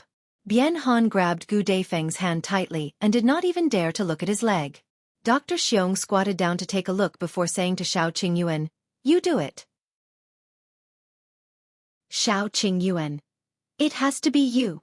I'm already so old, and my strength is limited. If I don't break it once and have to do it again, how much pain will he suffer? You have martial arts, are strong, and have studied medicine. No one is more suitable than you." When Gu Dafeng and Bien Han heard this, they hurriedly said to Xiao Qingyuan, "Qingyuan, come on, come on." When they heard that Dr. Xiong might not be able to break it in one go, the two of them quickly placed their hopes on Xiao Qingyuan. Xiao Qingyuan nodded. "All right, I'll do it." Bien Han quickly turned his head to the side. Dr. Xiong told Xiao Qingyuan what to pay attention to, then raised his head and said to Bien Han, "We're about to start. You don't have to be too." Crack! Before Dr. Xiong could finish speaking, Xiao Qingyuan had already made a clean move. Dr. Xiong was stunned. Gu Dafeng quickly turned to look at Bien Han. Chapter 891. She must be strong. Bien Han's face suddenly contorted. "Ah!" he cried out in pain. However, she quickly blinked in surprise. It didn't seem to hurt that much. Could it be that he had been giving himself too much pressure recently? Was it just that he was thinking too much and it actually didn't hurt that much? Gu Yundong, who was outside, was nervous when she heard the scream. She almost rushed in. Fortunately, the voices behind her were much lower and she did not hear anything else. She was relieved. Time passed bit by bit. Aunt Nio brought hot tea over, and Gu Yundong sat outside in the central room and drank 2 cups. Occasionally, she could hear Dr. Xiong's voice, Bien Han's cries of pain, and Gu Daifeng's comforting voice, but she did not hear Xiao Qingyuan's voice. It was not until noon that the door in front of her was opened again. Gu Yundong immediately stood up and looked at Xiao Qingyuan, who was the first to walk out. She asked, "How did it go?" He's fine, he's fine." Dr. Xiong waved his hand. "Just take good care of him next. Don't move around. Eat something good. Make some bone soup for him to drink. All right, don't carve wooden statues for the time being. I'll come over in the next 2 days to change his splints and medicine." "Thank you, Dr. Xiong." Tong Shui Tao brought hot water to clean his hands. After wiping his hands and drinking a cup of hot tea, Dr. Xiong left. Only then did Gu Yundong go in to take a look at Bien Han. At this moment, he was lying on the bed with his legs splinted. His body was stiff and he could not move. He looked a little funny. Gu Dafeng praised him from the side. "You didn't scream loudly just now. I thought you were in so much pain that you couldn't scream anymore. It turns out that it didn't hurt much. In that case, Qingyuan is still the best. His technique was so unique that you didn't suffer much." Gu Yundong was speechless. It was fine. She had to be strong. Even though the credit was given to Xiao Qingyuan, they were a couple and it was all right. Bien Han was a little embarrassed, but deep down, he also felt that it was because Xiao Qingyuan took advantage of his distraction. It was just that after curing her leg, she felt a little sleepy, but it also hurt a little. She wanted to sleep, but she couldn't. It was uncomfortable. Gu Yundong did not disturb them and quietly left the room. She returned to her room. Madame Yang and Yunka were waiting for news. When they heard that he was fine, the two of them instantly cheered. The mother and daughter hugged each other tightly and laughed foolishly. Gu Yundong laughed, but the gloominess in her heart was more or less gone. After Xiao Qingyuan sent Dr. Xiong off, he left in a hurry. Gu Yundong knew that he had gone to the cow farm and prepared to study the vaccination of cowpox. As expected, Xiao Qingyuan asked all the farmers in the farm. Not everyone had cowpox, but those who had had it had indeed never been infected with smallpox. There was even a farmer who said that she had taken care of her daughter who had smallpox a few years ago. She was infected and had been healthy until now. When Xiao Qingyuan heard this, he became even more determined. Zhou, who had come with him, did not understand at first. However, after hearing young master's explanation, his eyes lit up. Young master, do you mean that having cowpox can really prevent smallpox? I'm not sure yet. It's just a guess at the moment. I still have to experiment after I understand a few more families. It's just that how to test it was a problem. Even if he could try with animals in the early stages, what about later? Who would be the first to be infected with cowpox? Chapter 892. Zhou's background. This candidate was definitely voluntary, but who would be willing to try such a matter that concerned their lives? Xiao Qingyuan had smallpox when he was young, so even if he wanted to do it himself, it was impossible. Zhou seemed to have seen through his dilemma and immediately recommended himself. Young master, let me do it. Xiao Qingyuan looked at him. What did you say? I said I'll do it. He had no hesitation at all. He smiled and said, I believe in young master. Young master can even make his own medicine. Cowpox is definitely not a problem for you. Besides, didn't we ask just now? A person infected with cowpox won't be in danger. It doesn't matter if I'm infected. Xiao Qingyuan looked at him with a serious gaze. Then you know that it's not enough to infected with cowpox. If I want to know the results, you have to be infected with smallpox to see if it's really useful. Cowpox is fine, but what about smallpox? You might lose your life. Zhou smiled nonchalantly. It's not that serious. Even if it's smallpox, we can still treat it if we prepare in advance. Xiao Qingyuan frowned slightly. Clearly, he still didn't agree. He turned around and walked out of the cow farm. Then, he went to other houses with cows and continued to learn about the situation of people who had cowpox. Along the way, Xiao Qingyuan didn't say anything else. Zhou was afraid that he would be angry, so he didn't dare to speak. He just followed behind him, looking like he wanted to say something but hesitated. The two of them got into the carriage and entered the city again. Zhou sat on the shaft of the carriage and rode. As his back was facing Xiao Qingyuan, he finally took a deep breath and said, Young master, actually, I'm also afraid of smallpox. I'm especially afraid. You don't know, but I used to have a younger brother who was just a few years younger than me. He just had smallpox when he was young and he died. His voice lowered by 2 degrees, but it also sounded like a laugh. Xiao Qingyuan couldn't see his expression, but he knew that he definitely wasn't feeling well. He continued, Smallpox is really too scary. Not only did my younger brother die, but even my parents contracted it while taking care of him. They both died. At that time, I happened to be in my grandfather's place and escaped a calamity. When I received the news and returned, the villagers scolded me. Because not only my parents and younger brother, but even 2 neighbors were in trouble. Master, don't you think smallpox is scary? Smallpox took my family away. I couldn't stay in the village anymore. I couldn't go to my grandfather's family either. I was completely alone. If I hadn't met Brother Mao and the others, I might have died now. I didn't even think about living such a good life now. Xiao Qingyuan was silent. Young master, if you had such a method back then, my parents wouldn't have left. I just want to do something so that I would feel better. In the future, no one will be like me. Besides, didn't you say that doctors taste hundreds of herbs? Physicians with brilliant medical skills all eat poison themselves. I learned medicine from them. Why can't I grow cow acne? Xiao Qingyuan now knew why Zhou was interested in studying medicine. Moreover, between the guard and the shop assistant, he had chosen to be a shop assistant. Young master, just agree. Xiao Qingyuan was expressionless. We'll talk about this later. Let's make sure that everyone who has cowpox hasn't contracted smallpox again. Zhou thought that it was fine. He would have a way to convince young master. Chapter 893. Gu Yundong felt her face hurt. In the next few days, Xiao Qingyuan went to several houses who raised cows. The results were the same. But it wasn't enough.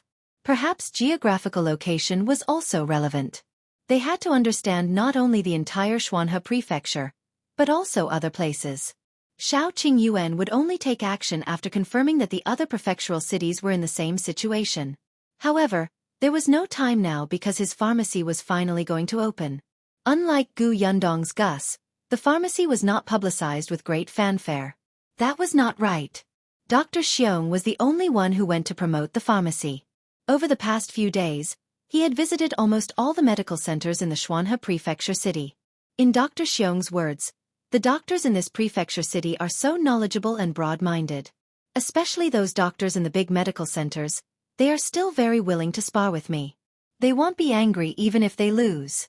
They're just a little unconvinced. They'll look for me next time. As for me, I told us the address of our pharmacy and even asked them to introduce customers to our pharmacy later. Therefore, before this shop opened, the pharmacy was already famous. It's you who's famous, isn't it? Gu Yundong did not have the strength to complain, but on the day of the opening, a few doctors really came. Gu Yundong was speechless. Shouldn't these doctors be very busy? Dr. Xiong was also a very powerful person. How stupid was that medical center in the past to chase such a talent away? Just because he had a bad temper? Xiao Qingyuan set off a string of firecrackers. It was very lively, and everyone nearby knew that there was a pharmacy here. Dr. Xiong called for the few doctors to walk in, but they were unwilling. They waved their hands and looked at the shop. There was no telling if it was because they didn't like Dr. Xiong or something, but after a while, they started to pick on him. Your shop is too small. Old Xiong, you bragged to the sky back then. I've been waiting to see it. I'm a little disappointed. Me too. Sigh, as expected, I shouldn't have trusted you back then. Also, there's only one assistant in your shop. Can you handle it? There are 6 or 7 herb attendants in our medical center. Gu Yundong felt her face hurt. Indeed, Dr. Xiong had friends who came to congratulate him. This was an illusion. These people must have been provoked by Dr. Xiong previously and were here to take revenge, right? Looking at the 2 guests who had just entered, they looked at each other and wondered if they should just turn around and leave. You don't have a lot of medicine cabinets, and you don't have many medicinal herbs, right? One of the doctors said as he reached out to open the medicine cabinet on the left and took a look.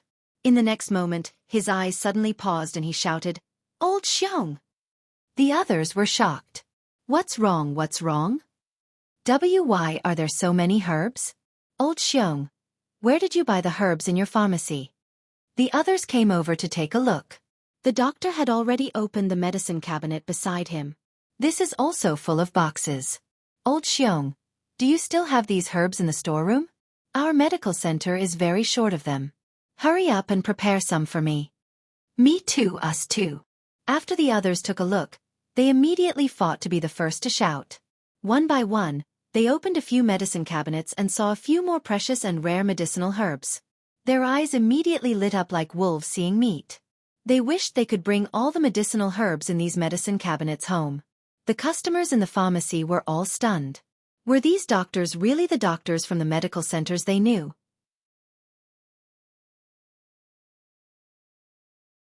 Chapter 894. Something happened at home. Gu Yundong felt. Her face hurt again. All right, these doctors were indeed Dr. Xiong's friends. Look at how they suppressed their desires first. It was simply a big move for publicity. Did you see the customers watching the commotion outside the pharmacy? They all squeezed in. On the other hand, Dr. Xiong had a proud expression on his face. He rushed forward and slapped the hands of the doctors away. What are you doing? Stop it. Don't you have any manners?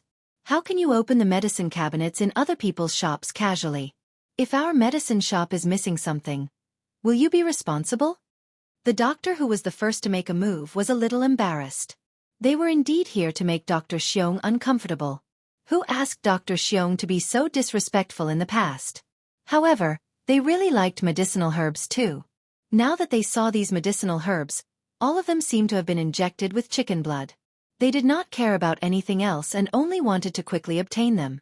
Old Xiong, this is our fault. I'm sorry. So do you have more medicinal herbs in your warehouse? Give me a sack. Me too.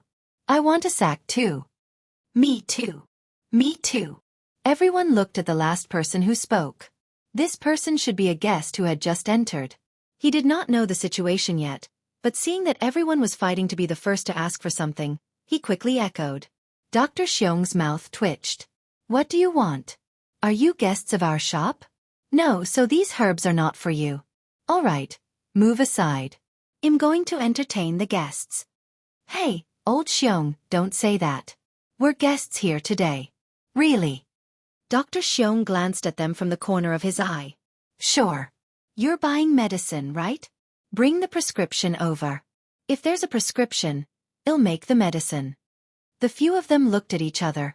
They were not sick or in pain. What prescription did they want? However, what they said just now had clearly offended Dr. Xiong. Seeing that he was unwilling to let the matter rest, they did not know what to do. Yundong watched and thought for a moment before whispering something to Tong Shui Tao. Tong Shui Tao immediately took out a brush and paper from behind the counter and silently handed it to one of the doctors. She winked at him. At first, the doctor did not understand. He thought that Tong Shui Tao had feelings for him and was a little unhappy. However, when he saw the brush and paper in his hand, he immediately understood and immediately wrote on the counter. After a while, he wrote 3 prescriptions and handed them to Dr. Xiong. Come, prepare the medicine. He was a doctor. Wasn't it easy to write a prescription? Seeing this, the others immediately came to a realization and followed suit. Dr. Xiong had seen Tong Shui Tao's actions just now. He also understood what Gu Yundong meant. One still had to do business in a pharmacy. There was no reason to push money out. Therefore, although his face was dark, he still prepared the medicine quickly. On the first day of the opening, because of a few doctors looking for trouble, it became famous on the same day. Xiao Qingyuan saw that there was no problem with the pharmacy, so he said to Gu Yundong, "Tomorrow, I want to go to the cow farms in Qingan Prefecture to take a look." Gu Yundong knew that he was focused on the vaccination of cowpox, so she nodded and said, "Be careful." "Don't worry." However, the next morning, before Xiao Qingyuan went out, a horse suddenly galloped over and stopped at the door of the small courtyard not long after. Someone got off the horse and anxiously knocked on the door. The moment he saw Gu Yundong, he panted and said, "Miss, something happened at home."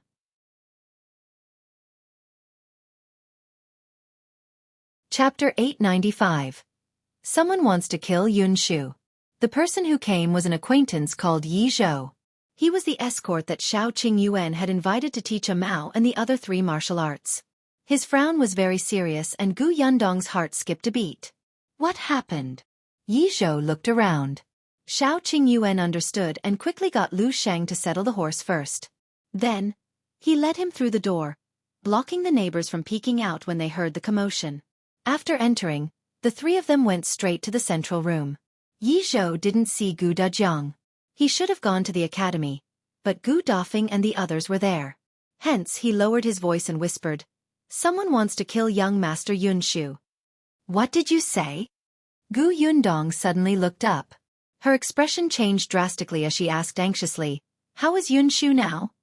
"He's fine. It's just that." Zhou paused with a hint of pity. "It's just that Tongan was stabbed in the abdomen while protecting Yunshu. His head was also smashed by a wooden stick. I was called over by Mr. Qin to inform you. Before I came, he was still unconscious. I don't know if Tongan is out of danger. He had set off yesterday evening. Although he had sped up, the city gate was still closed when he arrived at the prefectural city. Therefore, he waited until the city gate opened this morning before coming in. Then, he went straight to the small courtyard." Gu Yundong's fingers trembled slightly. Her voice was cold and her eyes were fierce. "Who did this?" "It's the teacher who taught at Dongyi Academy previously." Gu Yundong and Xiao Qingyuan were stunned. The master of Dongyi Academy? When the 2 of them heard that someone wanted to kill Yunshu, and that Zhou was called over by Qin Wenzheng, their first reaction was that the Tao family did it. How was the master of Dongyi Academy involved in this? Zhou said, "Master Wei has been taken away by the government office and imprisoned. The exact cause will only be known after the county master interrogates him." Master Qin guessed that Master Wei was indignant after being chased away by Dongyi Academy. He must have deliberately taken revenge on young Master Yunshu. Yundong nodded randomly. No matter the reason, the most important thing now was whether Tongan was safe or not. She looked up and said to Xiao Qingyun, "I'll go back now. Go to the Huimin Medical Center and invite Dr. He to Fengkai County. Tong An's head is injured, and Dr. He happens to be good at this." "Okay." Only then did Gu Yundong walk out of the central room. She said to Gu Dafeng, who was looking over worriedly, "Eldest aunt, there's a problem with the family's business. Brother Xiao and I have to go back.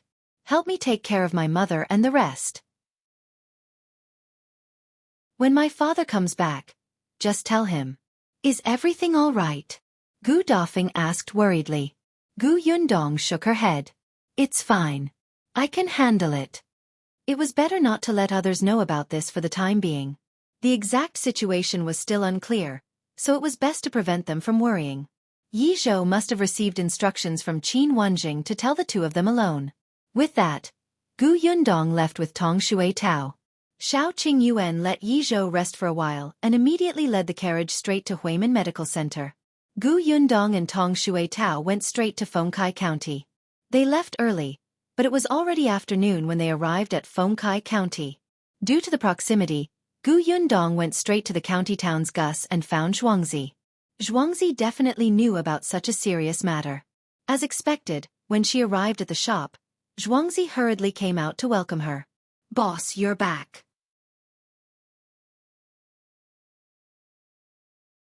Chapter 896. Is this their relationship? Gu Yundong asked. "How is Tongan now? Is he in danger? Where is he now?" "Boss, don't be anxious. The doctor said that Tong An's life is saved." Seeing that she was in a hurry and her voice was hoarse when she spoke, Zhuangzi quickly poured them 2 glasses of water. When Gu Yundong heard that his life was saved, she heaved a sigh of relief and drank a large glass of water. Seeing that she was breathing evenly, Zhuangzi continued, "But Tongan has been unconscious and hasn't woken up." Gu Yundong frowned. Tong Shui Tao was also flustered. Tongan was her biological uncle. After hearing that he was injured, she had been on tenterhooks all the way and almost fell off her horse a few times. Zhuangzi said, "The doctor said that he injured his head. There have been such cases in the past, but we don't know how long Tongan will be unconscious for. It's possible for him to be unconscious for a day or two, or even a month or two. The doctors in the county city don't have much experience in this aspect, so they don't dare to do anything. However, Master Qin said that he has already sent someone to inform the boss. The boss will definitely bring the doctors from the prefectural city over. He asked us to wait. Therefore, Tongan has already been brought back to Yongfu village." Gu Yundong nodded. It seemed that she could only wait for elder brother Xiao to bring Dr. He over. What about that Master Wei who committed the crime? Did he explain why he wanted to harm Yunshu? Zhuangzi did not know about this. Mr. Qin is keeping an eye on the government office. Although he had also asked his friends in the county city, he did not find out anything for the time being. "I'll go look for Qin Wenzheng first." "All right." Zhuangzi quickly stopped her. Master Qin should be in Yongfu village now. Gu Yundong nodded and went out. She mounted her horse and immediately headed for Yongfu village. When she arrived at the entrance of the Gu residence, she saw Father Tong hurriedly welcome her. "Miss, you're back." As he spoke, he looked behind her. Gu Yundong knew what he was looking at and explained, "The doctor is at the back. Brother Xiao will bring him over later." Father Tong heaved a sigh of relief and quickly led the horse to the backyard. The atmosphere in the Gu residence was a little gloomy. Perhaps because they heard the commotion outside, Yunshu and Yuanji quickly ran out. "Big sister." The moment the little guy saw her, the emotions he had been holding back collapsed. He rushed over and hugged her waist tightly. Gu Yundong squatted down and touched his head. "It's all right, it's all right. Eldest sister is back." Yunshu's eyes were slightly red and tears were rolling in them. "Sister, Tongan was injured because he saved me." "I know." Eldest sister has already called Dr. He over. He will save Tongan, don't worry. She hugged the little guy and knew that he must be feeling extremely guilty. She could not help but sigh slightly and get up to lead him inside. Qin Wenzheng was also there. When he saw her return, he nodded slightly. Gu Yundong went to see Tongan first. Tongan was lying quietly on the bed. He had already changed into clean clothes, and his forehead was still wrapped in gauze. His face was pale and bloodless. Other than elderly Lady Tong, Madame Cui, who was wiping her tears, there was also Shen Sitian in the house. To her surprise, Shen Sitian's tears did not stop. Her hand was still holding Tong Anna's hand tightly. Gu Yundong was shocked. Although it was inappropriate, Gu Yundong still felt that she was hallucinating when she saw this scene. When did the two of them have such a relationship?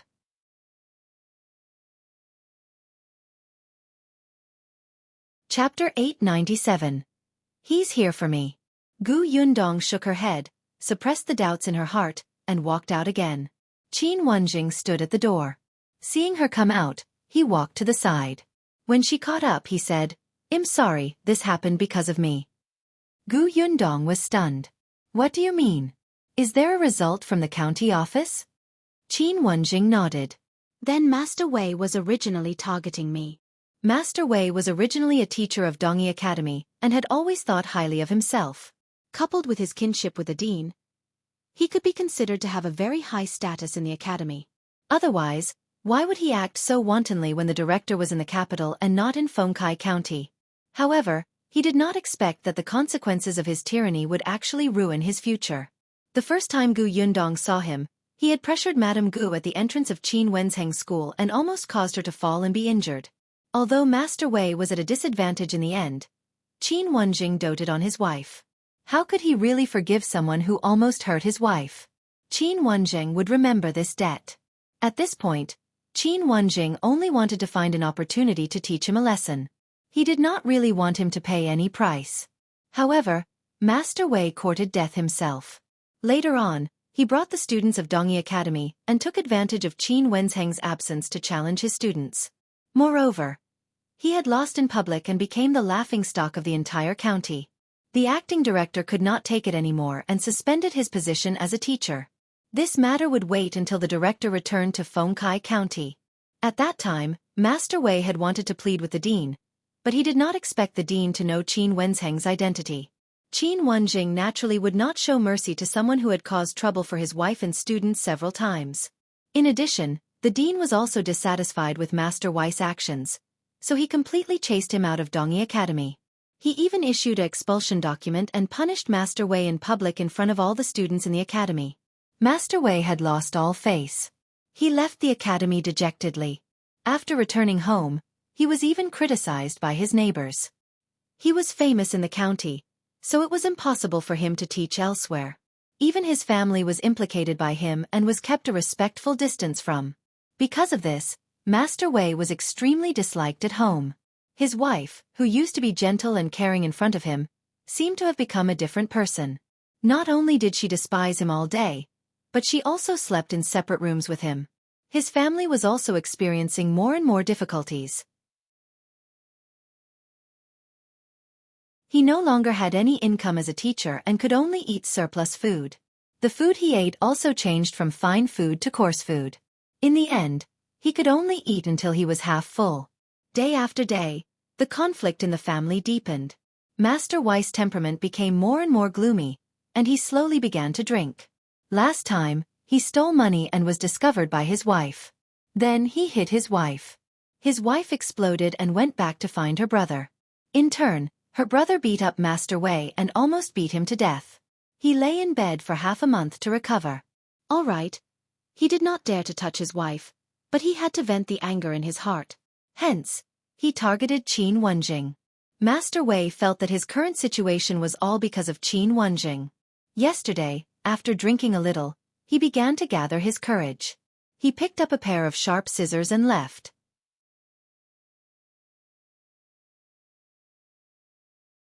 Chapter 898. No such reason. Master Wei went to the entrance of Qin Wenzheng School because he wanted to rush up and cut him when he came out. However, he waited for 2 hours, and Qin Wenzheng did not come out. He wanted to go in, but there was a gatekeeper guarding outside, so he never found an opportunity. At this moment, the school ended and Yunshu and Yuanji came out. Coincidentally, Father Tong was not feeling well yesterday, So the person who picked them up was Tong and Yunshu, and Yuanji were the last to come out. Because Nyo Dan had also come to the county city to study, they wanted to go back together every day. The three of them were good friends and could not wait to travel together. It was just that Dongi Academy ended later, so Yunshu and the other student were not in a hurry to set off. They would wait for the other students in the academy to leave before going to Dongi Academy to pick Nyo Dan up. When the two of them ran to the carriage, they happened to mention the Dongi Academy. Master Wei, who was standing not far away, immediately turned his attention to them. He looked at Yunshu and thought of how the kid had embarrassed him back then. He also thought of how the kid's sister, Gu Yundong, had embarrassed him. He felt that these two people had also contributed greatly to everything he had encountered today. At that moment, hatred surged and he was drunk. Without thinking, he rushed towards Gu Yunshu. Tongan had just carried Yuanji into the carriage when he turned around and saw Master Wei stabbing at Yunshu with a pair of scissors. His expression changed drastically on the spot. Without thinking, he picked Yunshu up and dodged the pair of scissors. However, Master Wei could not stop himself. The scissors pierced into Tong An's body due to inertia. Tongan cried out in pain. He still remembered to put Gu Yunshu down carefully at a time like this. The moment Master Wei saw the blood, he suddenly woke up. Especially since the person he stabbed was actually a stranger. This made him subconsciously look at Yunshu. However, this glance made Tongan think that Master Wei was still unwilling to give up and planned to harm Yunshu again. Therefore, when Master Wei was about to escape, he grabbed his hand and asked Yunshu to hurry and call for help. Master Wei panicked, especially when he saw that someone was already running over. Without thinking, he picked up a wooden stick from the ground and slapped him hard on the head. In a moment of desperation, he hit Tongan hard and ruthlessly. Tongan only saw a blur before her eyes, and he fell straight back. Fortunately, at this moment, the gatekeeper of the Qin family ran over from afar. The people on the street who heard the commotion also ran over. Master Wei was arrested, but Tongan was unconscious. He was sent to the nearest medical center. The doctor stopped the bleeding and bandaged his wound, but there was nothing he could do about the wound on his head. Yunshu quickly went to Shao Qingyuan's pharmacy to invite the old doctor over, but after the old doctor saw it, he gave the same conclusion. Head injuries had always been complicated. Physicians who were not proficient in this aspect did not dare to inject rashly. Yunshu blamed himself very much. He saw clearly that Master Wei was coming for him.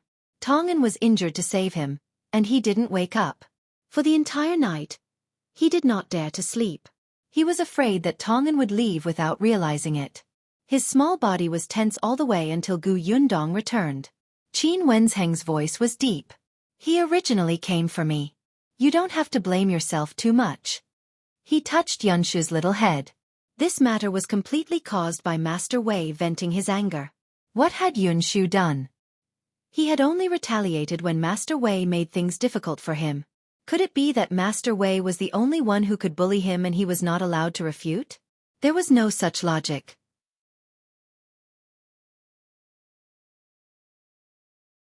Chapter 899. Dr. He is here. Gu Yundong also said, Master Wei is at fault in this matter. What we have to do now is to do our best to treat Tong En and punish the murderer according to law to avenge Tong En. Yunshu pouted slightly and nodded. I understand, big sister. They didn't know when Tong Ping had come over. Ever since Tong En was injured yesterday, the only thing he could do as a big brother was to help him do his job well. Eldest Miss was not around, and young master was still young. Tong En had always been in charge of the workshop. Tong Ping was worried that Tong An's injury would affect the workshop and make everyone panic. Therefore, although he was also worried about Tong An's health, he still went to the workshop early in the morning to stabilize the situation. At this moment, he looked a little haggard. Gu Yundong nodded at him. Thank you for your hard work. I'm fine. This is what I should do in the first place. Tong Ping often ran around outside now, so he was already much more reliable. I won't let the workshop be in chaos. Miss, don't worry.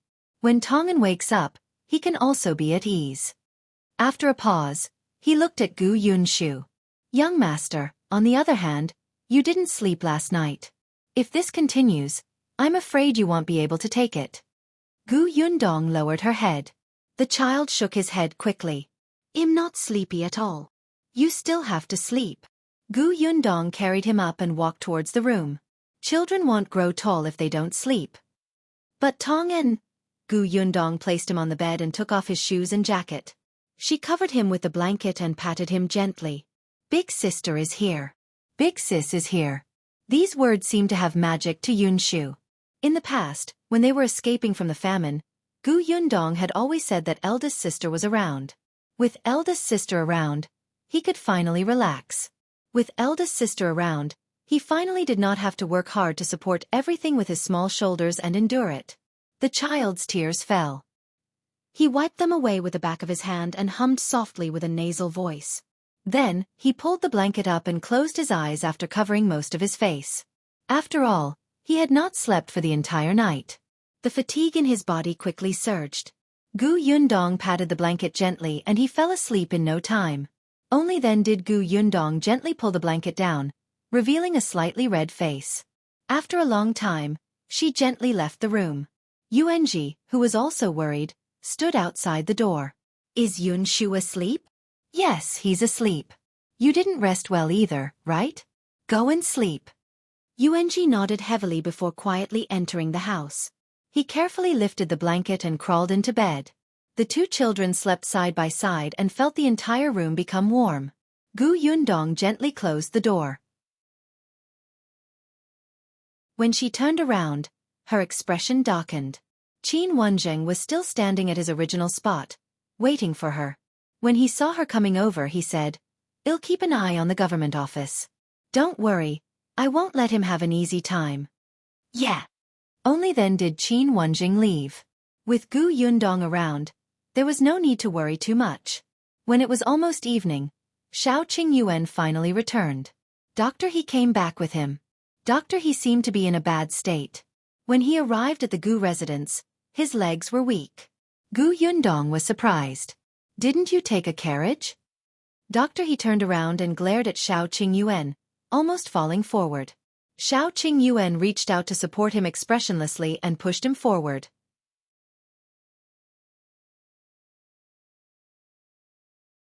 Chapter 900. There's nothing wrong with that. Where is Tong-en? Qiuyue asked. Gu Yundong pointed ahead. In his own room. Qiuyue was about to lead Dr. He over when Gu Yundong hurriedly stopped him. Wait, how can Dr. He treat someone under such circumstances? His hands are trembling. Don't make a mistake and ruin things. The few people including Madame Cui who happened to hear the commotion outside heard this and did not come forward. Dr. He panted and said, "Yundong is the most sensible. Look at the person you found. Really, he almost took my life." "Dr. He, you rode a horse too?" Tong Ping brought a chair over for Dr. He and poured water for him. When he recovered, he said, "I was originally in the carriage, but Qiuyue, this kid, was almost at the entrance of the county city. He suddenly despised the speed of the carriage and pulled me onto the horse's back. Then he rushed over." Gu Yundong looked at Qiuyue suspiciously. The latter had a good reason. "Dr. He, you're not used to sitting in a carriage. The journey is too slow. If we don't ride into the city at the last moment, the city gate will be closed. We can only reach Yongfu village tomorrow." There was nothing wrong with that. Gu Yundong coughed lightly. "Dr. He, you must be tired." Dr. He snorted coldly. Fortunately, he had a gentle personality. Although he was angry, he knew that saving people was more important. He let it go after complaining a little. He was already old, so he would not argue with this kid. Dr. He waved his hand magnanimously. "All right, bring me to the patient first." "Are you done resting?" "More or less." Actually, Qiuyue's speed was already much slower on the way into the village. Dr. He was still supported by Qiuyue. Tong Ping immediately went forward to support his other side, making him look like a seriously ill patient. Gu Yundong followed them into the room and sighed slightly when she saw Shen Sitian. She was still here. It was only when Madame Cui told her that the doctor was here that she stood up, wiped her face and moved to the side. Dr. He removed the gauze on Tong An's head and took his pulse. He nodded slightly. "How is it?" Shen Sitian asked anxiously. Dr. He said, "Well, although it's a little serious, it can be treated." The people in the room immediately looked happy. It's good that it can be treated. That's great. Doctor, he said. I'll get ready. I'll give him acupuncture tomorrow. Tomorrow? Can't we do it today? Madame Qiuyue asked softly. She was very worried. She hoped that her son would wake up as soon as possible. Otherwise, she would be worried and unable to eat or sleep well. Doctor, he knew that they were anxious. But he pointed at the sky outside. It's already so late. I can't even see clearly. How can it be easy to perform acupuncture? As he spoke, he glanced at Xiao Qingyuan meaningfully. See, even if you rush me into the city today, it's still useless. Xiao Qingyuan pretended not to see his gaze. When the others heard Dr. He's explanation, although they were a little disappointed, they were still very happy to know that Tongan was fine. Shen Sitian also heaved a sigh of relief. After all, she had not slept for a day and night. Coupled with the fact that her body had been tense, she could not take it anymore and her body swayed. Yundong quickly took a step forward and held her back. You should rest too. Thank you. Shen Sitian wiped her face and finally revealed a smile. If you hadn't brought Dr. He over, Tongan would probably... Yundong looked at her and a thought suddenly flashed across her mind.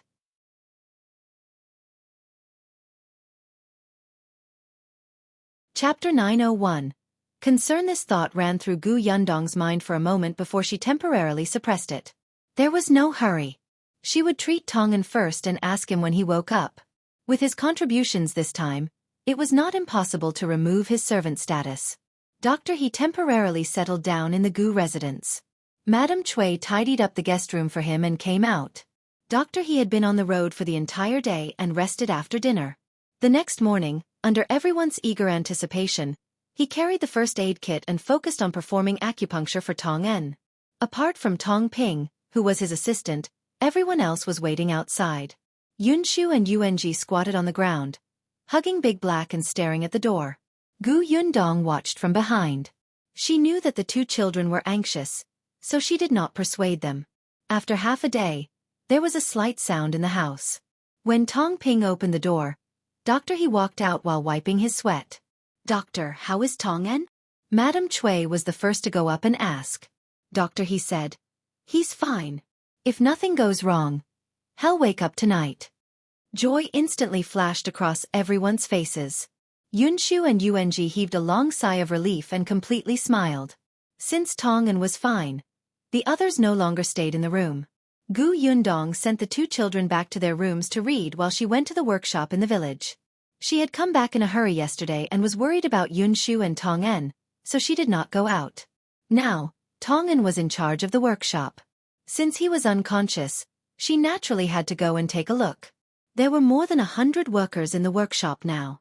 Ever since they recruited 50 long-term workers last time, the workshop had become much livelier. In particular, many people came from other villages that were too far and it was inconvenient to go back. The row of dormitories behind the workshop was used. When Yundong went over, many people immediately surrounded her and asked about Tong An's situation with concern. Boss, is Steward Tong all right? Boss, have you caught the perpetrator? Boss, if there's anything you need our help with, just tell us. Most of the people who asked questions were the long-term workers from before. They were more familiar with her and dared to speak in front of her. Although the people who came later were also concerned, they still stood a distance away. Yundong answered the questions one by one. She watched as everyone in the workshop worked in an orderly manner. Even though Tong En was not around, no one seemed to be slacking off. It seemed that Tong En had indeed managed it very well. After walking past the jam area, Yundong went to the dried fruits area. Finally, she arrived at the sugar production room. Since the sugarcane matured this year, the production of white sugar was naturally on the agenda. This time, she did not do it herself, nor did she leave the last step in the Gu family's backyard. In the beginning, Yundong had estimated that the production of white sugar could be monopolized for 2 to 3 years. After that, it would definitely become more and more common. Now that the imperial court was controlling it, no one dared to brazenly sell white sugar. However, Wenzheng had told her that there were already people in the capital who had secretly made them. It was just that under the emperor's nose, these people would only use them for themselves and would not dare to sell them. The emperor would turn a blind eye to such small actions. Although Yundong did not expect to always monopolize the technology, the current production in this area was still in the hands of people she trusted. In the sugar area, the Zheng couple and the group of people who had worked with her for a short time were all busy.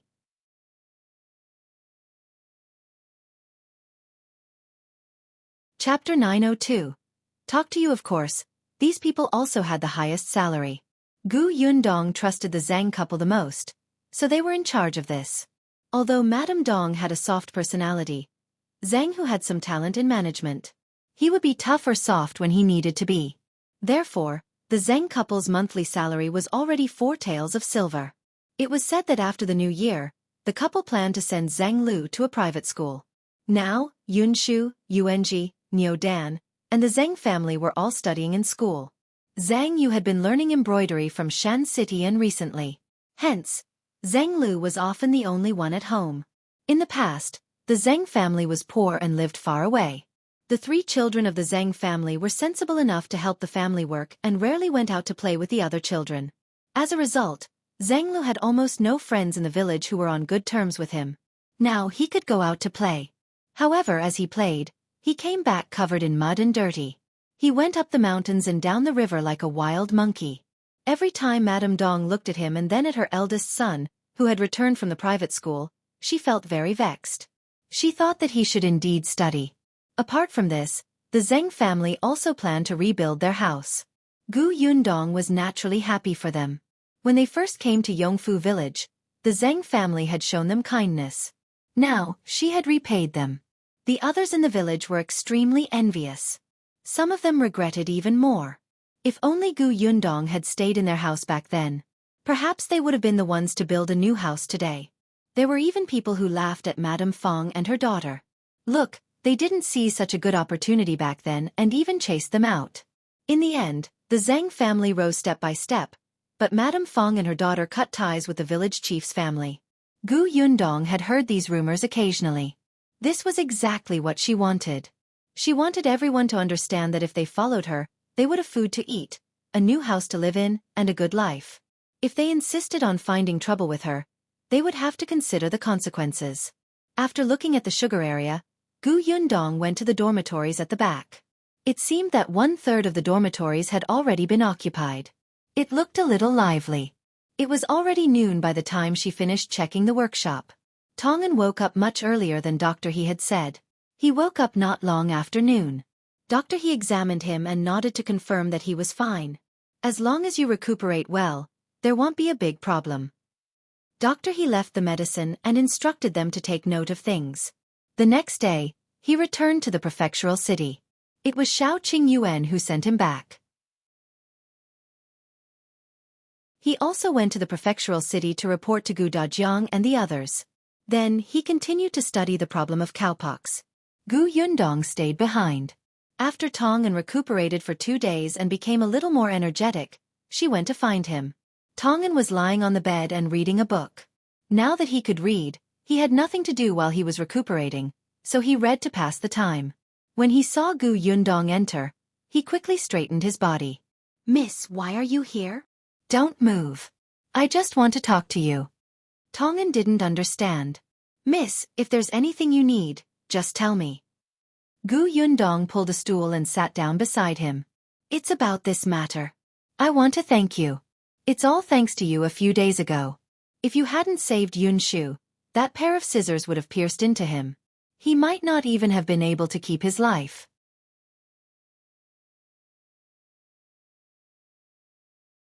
Chapter 903. Tong Anus thoughts. Tongan was terrified and hurriedly said, Miss, what are you saying? I'm a servant of the Gu family. It's my duty to protect my master. Not to mention that I'm fine now. Even if I really die, it's my fate. It's not worth Miss thanking me. Moreover, I've been recuperating these few days. Young master often visit me and bought a lot of things. I'm already very touched. Tong An's words were not fake at all. He really thought so. He had been a servant since he was young and had served the young master in the previous master's house. They had never treated servants as humans. The servants' lives had never been up to them. When the Tong family arrived at the Gu family, they were really nervous at first. However, The young masters and mistresses of the Gu family treated them extremely well and had never beaten or scolded them. They did not mind that he was clumsy with his words and let him read and become the manager of the workshop. Tongan had always felt that he would never be able to repay Miss for her trust. He wished he could dig out his heart and give it all to the Gu family. This time, he was even willing to block the scissors for his young master. Thinking that he would finally be useful, he did not regret it at all. In fact, he was happy to be able to save his young master. Gu Yundong believed him, but, no matter what, you've made a great contribution. You have to be rewarded. Gu Yundong said, you can tell me directly what reward you want. I don't need it. Tongan blurted out without even thinking. Young Miss and young master treat us well and value us so much. It's already the best reward for us. Gu Yundong was speechless. She had a headache. She used to think that Tongan was quite honest, but she didn't expect him to be so honest. She paused and reminded him, actually, you can think about it again. For example, if you plan to get married and have children, I can help you. Or if you're missing something, you can mention it. No need. I don't plan to get married again in this life. I don't lack anything. The Gu family has everything and I have such a high monthly salary. I can buy anything I want. Gu Yundong frowned. Judging from his resolute tone, did he really not intend to get married again? Could it be that he had no feelings for Shen Sitian? Gu Yundong's head hurt even more. She looked at Tongan carefully for a moment. Indeed, she did not see any embarrassment on his face. She sighed silently in her heart. Then, save it first. When you think of it, we'll settle it together. Gu Yundong stood up. Rest well first. I'm leaving. She went out the door, puzzled. What should she do if her brain wasn't enough? What was going on with these two? She wondered if she should ask Shen Sitian for her opinion, but in the following days, Shen Sitian did not take a step closer to Tong An's room. It was as if on that day when Tongan was unconscious, the scene of her holding Tong An's hand and crying was just Gu Yundong's imagination. What were these two doing? Gu Yundong went straight to Shen Sitian and asked her what had happened that day. Shen Sitian shook her head and said, I was just shocked that day. Gu Yundong would be a fool to believe her. Tell me honestly, have you taken a fancy to Tongan? Did you tell him? Yundong, I don't plan to get married again in this life. You know what I've experienced in the past, and I can't tell anyone about it. I just want to build a house next to this place after I save enough money. I might adopt a child in the future and that will be all for the rest of my life.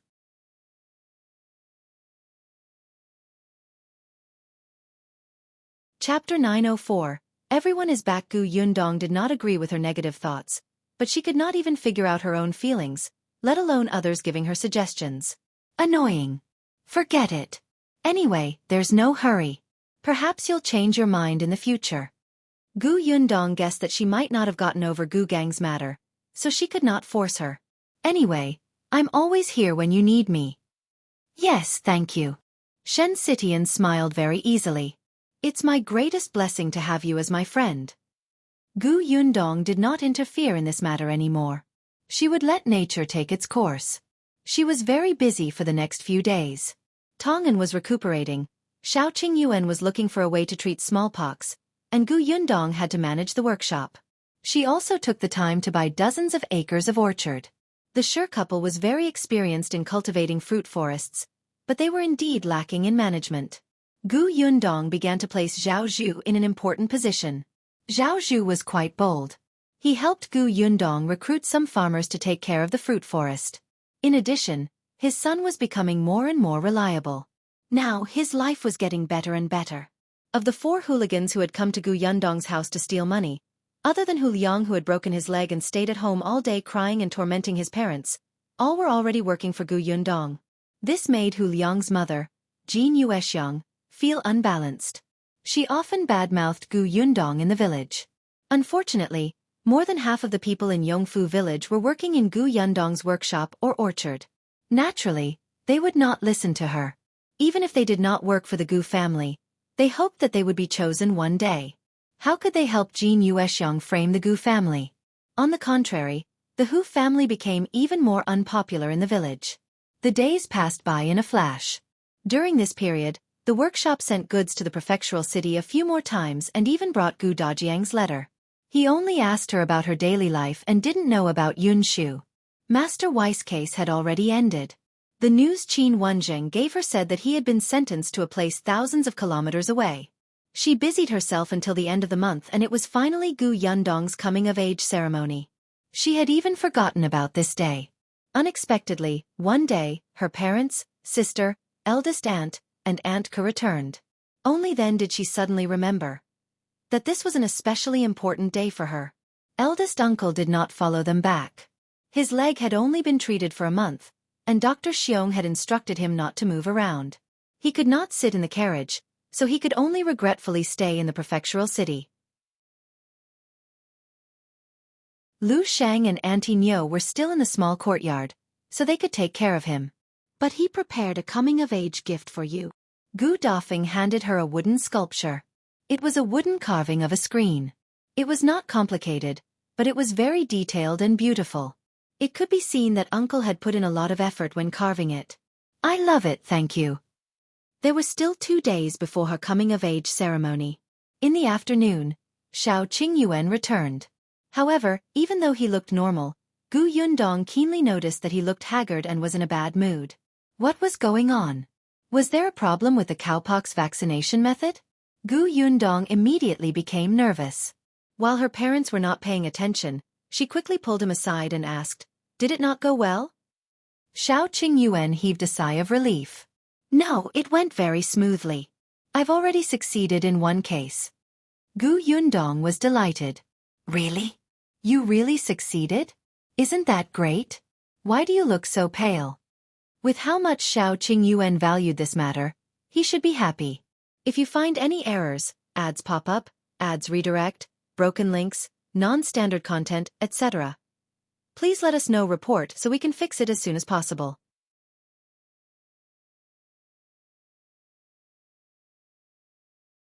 Chapter 905. Surprised Qin Wenzheng. Xiao Qingyuan was indeed happy, but he was also a little angry. Do you know who the successful one is? Gu Yundong frowned and shook her head. Xiao Qingyuan said, Zhou. Gu Yundong's eyes widened. He got infected? Did he agree to it? It's not just that. Xiao Qingyuan sneered. He got cowpox himself. After he recovered, he got smallpox. Gu Yundong was speechless. Although she knew that the cowpox vaccination method was correct, Zhou did not know. No one could guarantee that such an unprecedented experiment would be foolproof. Wasn't he too bold? Xiao Qingyuan also felt that Zhou was bold. He had originally planned to come back a few days earlier. However, now that something like this had happened to Zhou, Xiao Qingyuan couldn't leave. He had to stay and take care of him, lest he really courted death. He only returned after confirming that Zhou had completely recovered. However, after taking care of him day and night for a few days, Xiao Qingyuan's expression finally didn't look good. He told Gu Yundong about Zhou's family. Only then did Gu Yundong understand why he would do this. How should he put it? One was Zhou's trust in Xiao Qingyuan, and the other was to unlock one of his obsessions.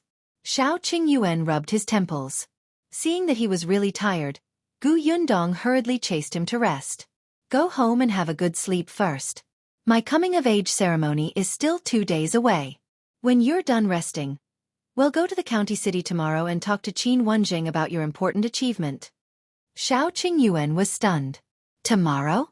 We only succeeded once. It's not enough. That's enough. We can report this matter to the Emperor first. Besides, the Emperor will definitely verify it. They will also arrange for the imperial physicians to repeatedly confirm this method. Xiao Qingyuan narrowed his eyes. She was in such a hurry. Is there any news from Qin Wenzheng? Gu Yundong knew that she could not hide it from him. Yes, when I went to the county yesterday, I heard from Qin Wenzheng that the situation was a little serious. All right, let's go to the county tomorrow. Seeing that he agreed, Gu Yundong hurried him back to rest. The next morning, Gu Yundong and Xiao Qingyuan rushed to the county city. The county city was still very lively. The two of them first sent Niu Dan to Dongyi Academy, then brought Yunshu and Yuanji to Qin Wenzheng School. After sending the two of them to the lecture hall, Gu Yundong and Qiuyue went straight to Qin Wenzheng's study. Qin Wenzheng was a little surprised to see the two of them. Why are you here so early? Qiuyue did not speak.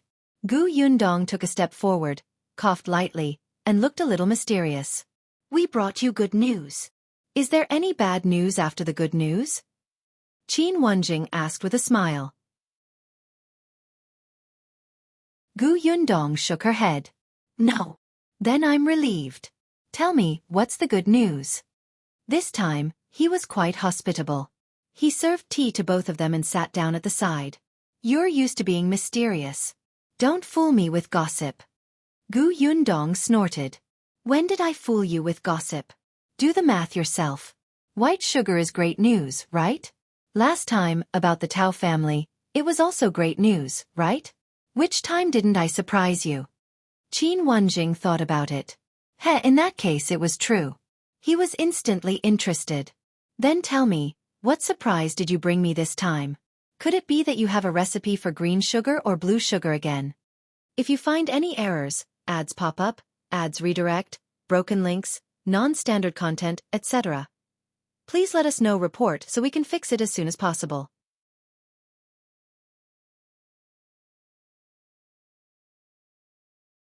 Chapter 906. The Tao family found third young master Gu Yundong was speechless. Your imagination is too poor and narrow. All right, go ahead. I'll listen. Master Qin, do you know about smallpox? Qin Wenzheng frowned. Hearing this word, he was not in a good mood. I know. Smallpox is a very terrifying and fast-infecting plague. Since ancient times, countless people have died from smallpox. 2 young geniuses from the previous dynasty died because of it. It's a huge pity. Even the royal family can't avoid it. There's no medicine to treat it until now. As Qin Wenzheng spoke, he sighed and was puzzled. Why are you asking this? Could it be that the surprise you mentioned is related to smallpox? He paused and suddenly thought of something.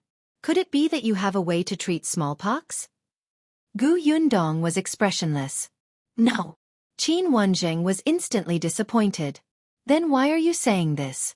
Unless you tell me that there's a treatment method, it's not a surprise to me.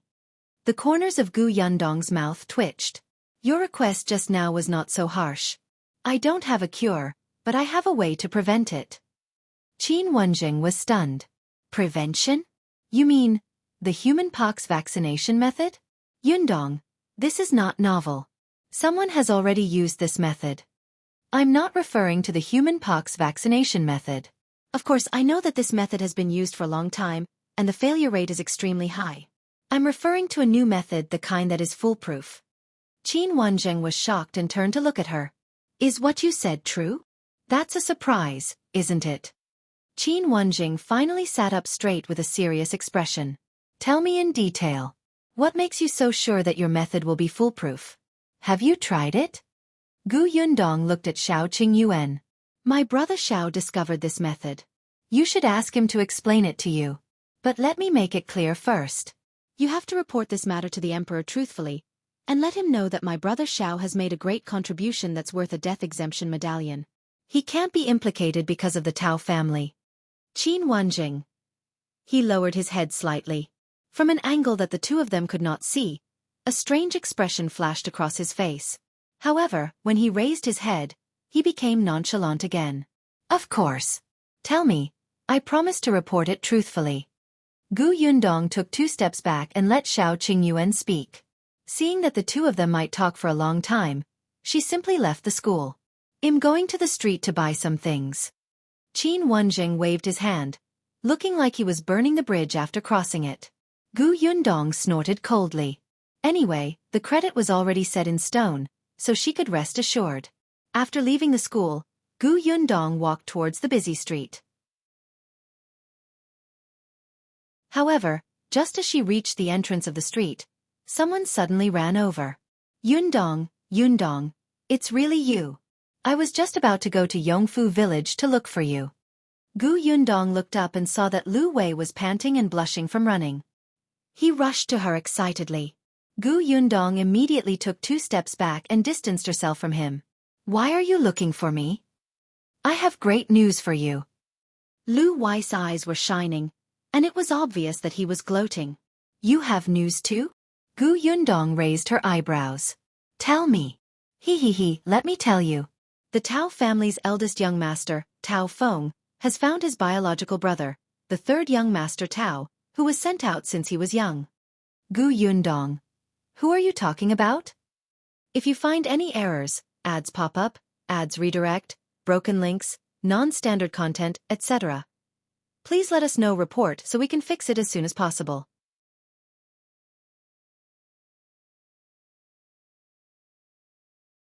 Chapter 907.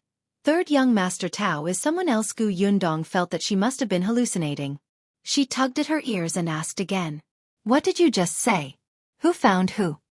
Lu Wei said proudly. Tao Feng, the big brother of Tao Xing, who is always jumping up and down and not doing anything serious except deliberately opposing me, suffers the consequences of his own actions. He found the third young master of the Tao family. Oh right, you might not know that the Tao family still has the third young master. He quickly cleared his throat and tried his best to share the gossip with her. Let me tell you, the Tao family originally had 3 sons. Tao Feng was the eldest. He and third brother were born by Master Tao's first wife. Tao Xing was born by the current Mrs. Tao. Mrs. Tao used to be a concubine, but Master Tao doted on his concubine and killed his wife. Soon after the first wife died, the concubine became the new wife. Therefore, all these years, Tao Feng's life at home has been especially difficult. However, his third brother was kidnapped since he was young. Gu Yundong was in a daze.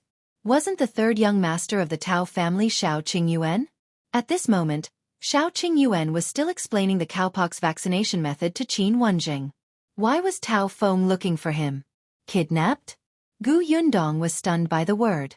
She suddenly raised her head and looked at Lu Wei. Did you just say kidnapped? Third young master Tao was kidnapped? I think so, but this was said by Tao Feng. I don't know the exact situation. Lu Wei lowered his voice and said mysteriously, but when my father told me about this, he kept it a secret and looked like there was something else going on. I think it's definitely not as simple as kidnapping. Perhaps it's because Tao Xing's mother harmed him. How pitiful. Gu Yundong slowly took a deep breath. When was the third young master of the Tao family found? Yesterday morning, but I only got the news today. Lu Wei was a little regretful. I heard that the Tao family was very lively for a while. Mrs. Tao was determined not to let Tao Yan in. Even Master Tao and old Madam Tao didn't agree. It's also very strange. Tao Yan has been kidnapped for so many years. It wasn't easy to find him. Shouldn't they be crying tears of joy? Why is everyone's reaction so big? It's as if they've seen a ghost. Gu Yundong pursed her lips and suddenly turned around. Lu Wei was stunned and hurriedly followed. Hey, where are you going?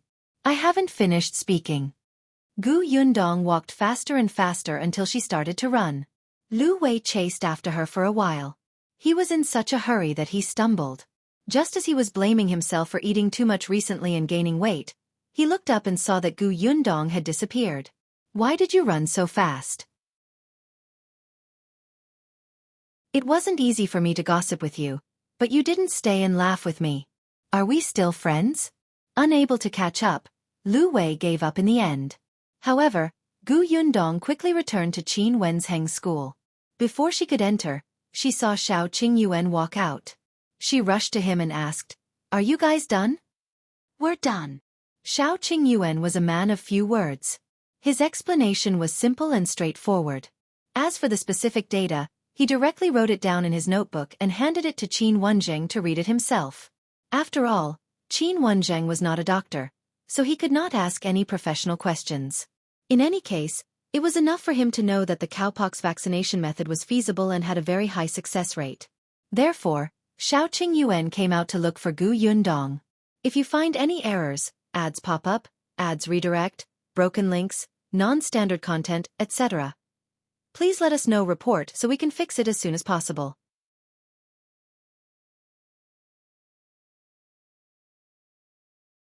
Chapter 908. Old Man Li lied to him again, but why did she look so anxious when he saw her now, as if something big had happened? Gu Yundong gritted her teeth. Wasn't something big going on? She grabbed Qiuyue's hand and walked in again. She strode towards Qin Wenzheng's study and suddenly pushed open the door. Qin Wenzheng was reading the notebook that Qiuyue had given him. When he heard the sound of the door breaking in, he was shocked and almost reflexively hid the notebook.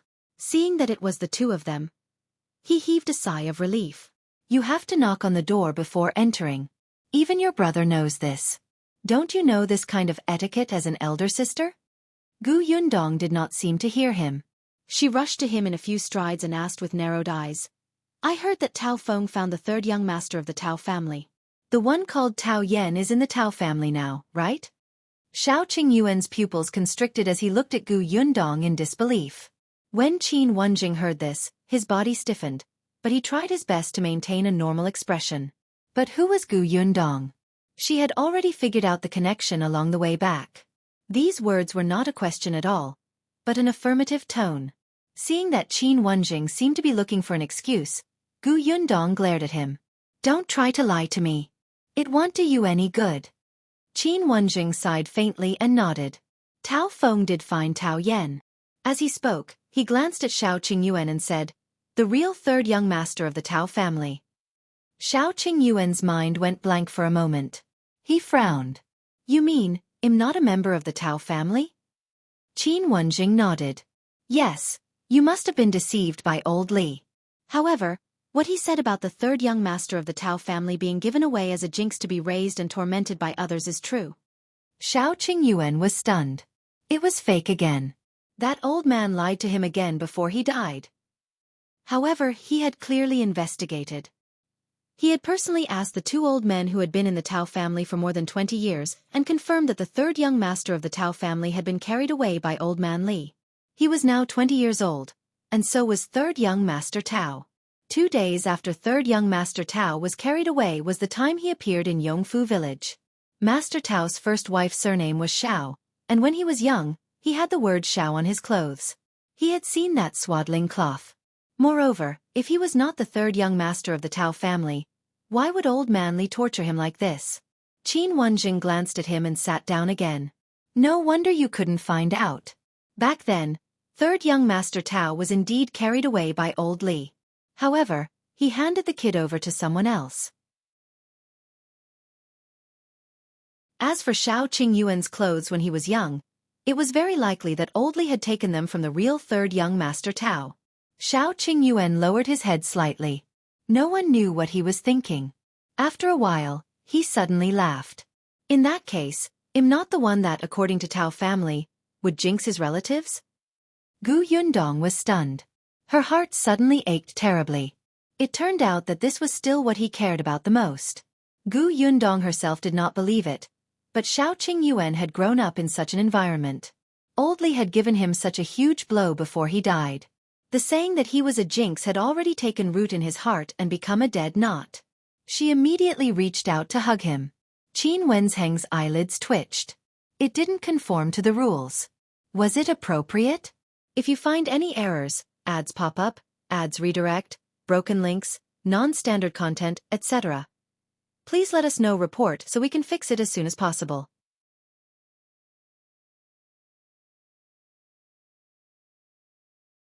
Chapter 909. Gu Yundong's accusation. Gu Yundong suddenly turned to look at him fiercely. Since Brother Shao is not the third young master of the Tao family, where are his real family members? Qin Wenzheng was stunned. Then he touched his nose and said softly, well, we haven't found out yet. Moreover, it's very difficult to investigate. I'm afraid only old Li, who has been buried, knows. Then what's the use of you? Qin Wenzheng was speechless. Did he agree to investigate Qiuyue's background? Did she have to vent her anger on others like this? Her temper was too bad. She probably wouldn't be able to get married. Gu Yundong did not look at him and said in a low voice, it's fine, Brother Shao. Qin Wenzheng is useless and can't find anything. Well, find your family ourselves. Well, definitely find them. Qiuyue shook his head. It doesn't matter. It doesn't matter to me whether I know my family or not. I have you now. It's enough. He suddenly felt a sense of relief. That sense of relief disappeared because Tao Feng had found the real third young master Tao. He was not a member of the Tao family. It was quite good. Gu Yundong looked up at him and saw that the smile at the corners of his eyes had become much brighter. She immediately smiled too. No matter what, we have nothing to do with the Tao family. Whether the Tao family dies or not, you will be fine. Okay. Xiao Qingyuan lowered his head and touched her forehead with the corner of his mouth. Qin Wenjing. Do the two of you think I'm dead? It's fine if you hugged each other, but you even kissed each other? It's immoral. He pointed at them with a trembling finger and said, in public, and before the two of you are married, how can you? Before he could finish speaking, the smile on Gu Yundong's face disappeared. She turned her head and looked at him sinisterly. It's fine if you don't speak. But once you speak, I remember that I haven't settled the score with you. Gu Yundong let go of Xiao Qingyuan and sneered. You knew about this long ago, right? You actually kept it a secret. You sinister, cunning, and evil person. Hey, you have to speak with your conscience. How am I a villain? I just found out about this today.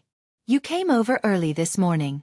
I wanted to tell you, but I was so shocked by your good news that I forgot. Bullshit. Don't say dirty. You knew more than a month ago. Qin Wenzheng's eyes widened slightly. Damn it, you even guessed this? Gu Yundong smiled insincerely. More than a month ago, you told Brother Xiao that although the Tao family's waters are deep, you can guarantee that Brother Xiao will be safe and sound. How could be so sure that the Emperor will not really implicate Brother Xiao? Now that I think about it, isn't that guaranteed? Brother Xiao is not a member of the Tao family. Whether the Tao family's waters are deep or not, it has nothing to do with Brother Xiao, right? Qin Wenjing. That's why I said that it's not good to fool someone smart. I was exposed in an instant. A trace of embarrassment flashed across his face. He said awkwardly, I couldn't say too much at that time. I think you're obviously doing this on purpose to cheat us of the cowpox vaccination method, right? You know that Brother Xiao and I are looking for a way out, and you're trying to squeeze out our last value, right? Gu Yundong's accusations became more and more serious. Xiao Qingyuan's eyes suddenly turned sharp as he looked at Qin Wenjing with an unfriendly gaze. Qin Wenzheng's eyes widened. This was a huge crime. What did she mean by squeezing them dry? He was just hoping that the two of them would be able to think of a great contribution. But in her mouth, he had actually become a heinous sinner? If you find any errors, ads pop up, ads redirect, broken links, non-standard content, etc. Please let us know report so we can fix it as soon as possible.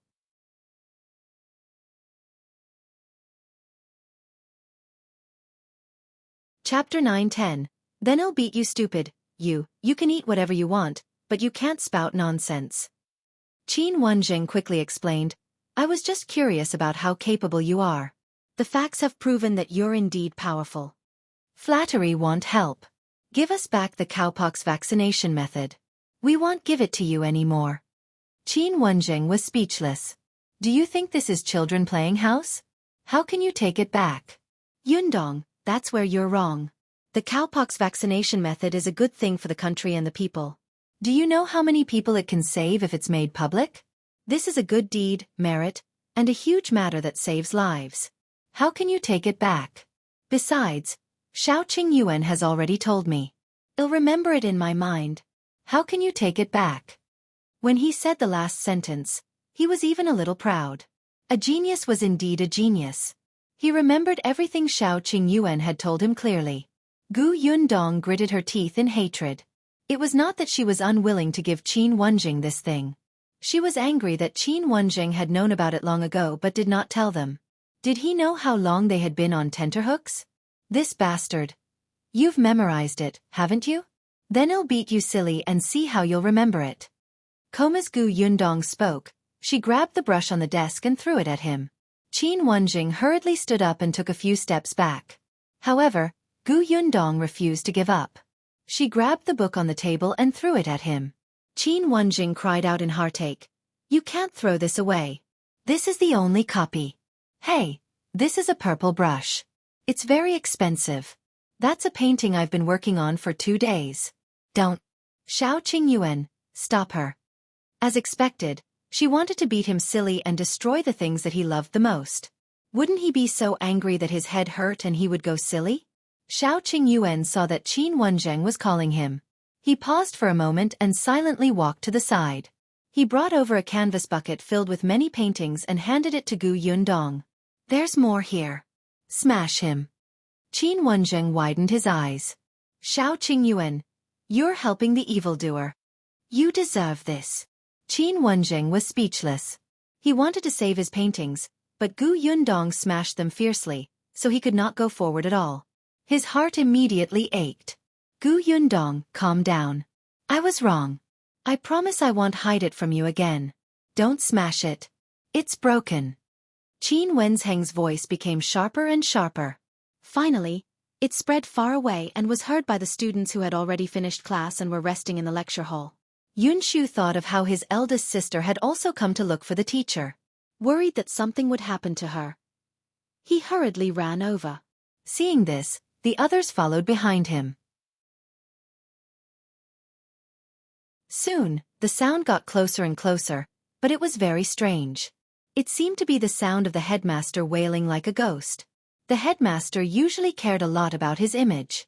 How could such a situation happen? Yunshu became even more anxious and started shouting from afar, "Big sister, teacher, big sister." Gu Yundong immediately stopped. Then, she flipped her hair and looked like a lady as if nothing had happened. Qin Wenzheng was still panting when Yunshu ran to the door of the study. He looked at the mess on the ground and his watery eyes instantly widened. "Sister, what happened? Did someone break into the house?" The others also arrived one after another. When they saw this, they immediately looked at each other. Qin Wenzheng sneered. He was about to say that the robber was his elder sister, but Gu Yundong had already spoken before him. "If you find any errors, ads pop up, ads redirect, broken links, non-standard content, etc. please let us know report so we can fix it as soon as possible."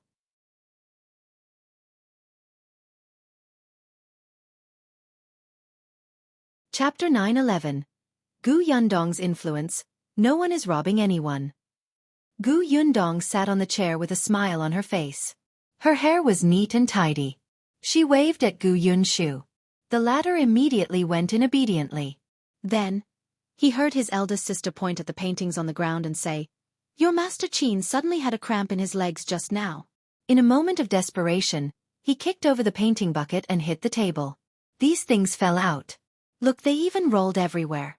"Yunshu, call your classmates in and help Master pick them up." "Oh, okay." Gu Yunshu quickly nodded and began to call his friends in. Qin Wenzheng heaved a sigh of relief. Unexpectedly, Gu Yundong glanced at him and added with a smile, "By the way, your teacher is especially generous today. He said that these paintings, brushes, and paper were originally prepared for you. You can look at them yourself. If you like them, just pick them and bring them back." Yunshu blinked. Huh. Hadn't the headmaster always treasured these paintings? Was he willing to give them away? Qin Wenzheng's eyes almost popped out. His fingers trembled as he pointed at Gu Yundong. You. Gu Yundong smiled insincerely. "Master Qin, your students are all looking at you eagerly. You won't go back on your word, right? Or were you lying to me again just now?" She emphasized the word lying. Qin Wenzheng looked at the eager gazes of the students outside the door and then at Gu Yundong, who was holding a painting that was about to be torn apart. He knew that he would definitely bleed today. His heart ached even more. He gritted his teeth and nodded. "Yes, that's right. You guys, choose for yourselves." As soon as he finished speaking, the students outside the door walked in one after another and cupped their hands to thank Mr. Qin. After Qin Wenzheng nodded with tears in his eyes, he immediately rushed towards the painting he liked. Qin Wenzheng thought to himself, fortunately, these students were taught by him and knew when to stop. Indeed, everyone had chosen one. Until Yunshu stood up with 3 or 4 paintings. Qin Wenzheng widened his eyes. "Why did you take so many?" Gu Yunshu said, "I want to choose one for my father, one for my elder sister, and one for my mother and younger sister each. I originally wanted to choose one for Niu Dan, Zheng Jia, and Zheng Lu, but I think we can't be too greedy. This is enough. Teacher, you don't have to be polite to me." Qin Wenzheng looked at Gu Yundong in shock and cursed in his heart.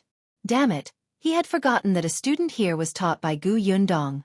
It was obvious that Gu Yundong's influence on him was much deeper than his.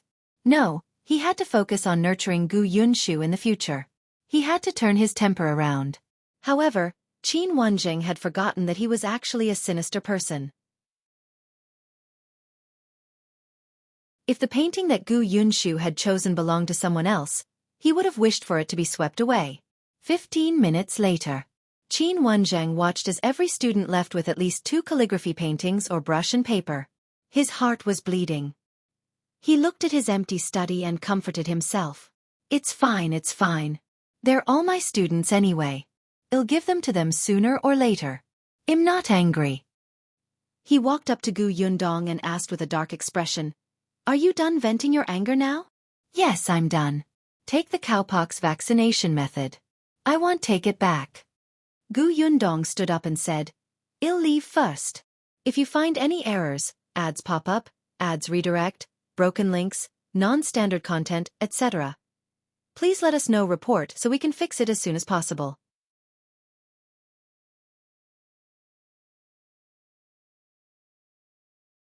Chapter 9:12. This is Yongfu village? Qin Wenzheng snorted. She should have left long ago. He really could not provoke this woman. In the future, he promised to stay far away from her. For the sake of the cowpox vaccination method they had brought, he would let her off for the time being. As he thought about it, Qin Wenzheng quickly took out the handwritten notebook and started reading it. His eyes grew bigger and brighter. After reading it, he couldn't help but take out his brush, ink, paper, and inkstone. He began to write. After writing 3 pages, he carefully wrapped them with the handwritten notebook. Then, he summoned a person and had him send the letter to the capital at full speed. After doing all this, Qin Wenzheng heaved a sigh of relief. He didn't expect Qiuyue to be so talented in medicine. That guy was indeed a talent. However, Qiuyue's background was really strange. Gu Yundong was also thinking about this question as she sat in the carriage. Although she said that it did not matter, Gu Yundong still took it to heart. She had never received the love and care of her family since she was young. She had always grown up alone. The feeling of wanting to have a family to rely on was too deep. Even though she no longer had extravagant hopes when she grew up, ever since she came here, she was still touched and surrendered to such warmth. But Qiuyue had never felt it before. She didn't know what his family was like. Did they want to stay far away like the Tao family, or were they like her father, who had never given up on searching after his wife and children were separated from him? She had never seen it before, but she could not help but think about it. However, Qiuyue did not care about the search for family, and Gu Yundong would not take the initiative to mention it. If the result was bad, wouldn't it hurt him again? So, let nature take its course. But no matter what, the Tao family's matter would no longer involve Qiuyue in the future. Gu Yundong expressed that a huge burden had been lifted from his heart. Even if he was schemed against by Qin Wenzheng once, she could let it go. Right. I forgot to tell Qin Wenzheng that I'm coming of age tomorrow. I should have asked him to bring his wife, daughter, and gifts over. Gu Yundong suddenly thought of this and was instantly vexed. Qiuyue said, Yunshu and Yuanji will definitely explain why they're taking leave tomorrow. In other words, Qin Wenzheng would definitely know. However, after today's incident, it was unknown if he would bring gifts. Gu Yundong was a little regretful. I should have fallen out with him 2 days later. There was an indescribable regret in her tone. Qiuyue laughed out loud. The lightness in his voice stunned Gu Yundong, and then he laughed as well. The two of them talked as they drove the carriage home. The family was already preparing for her coming-of-age ceremony tomorrow. Gu Yundong looked at her parents, sister, and eldest aunt's busy backs and felt indescribably satisfied. She really hoped that Brother Xiao could have such warmth too. Aunt Ke came over and called her into the room to try her clothes. Where did you go so early in the morning? Why do you look so relaxed on such an important day? Gu Yundong followed her in. Shen Sitian had already come over with a plain dress. Hurry up and try. If there's anything wrong, it's not too late to change it. The Gu family was in high spirits. No one knew that at this moment, 2 carriages were driving into Yongfu village. From one of the carriages, a person poked her head out and looked at the small village in front of her. Her curious eyes darted around. This is Yongfu village? That Miss Gu lives here?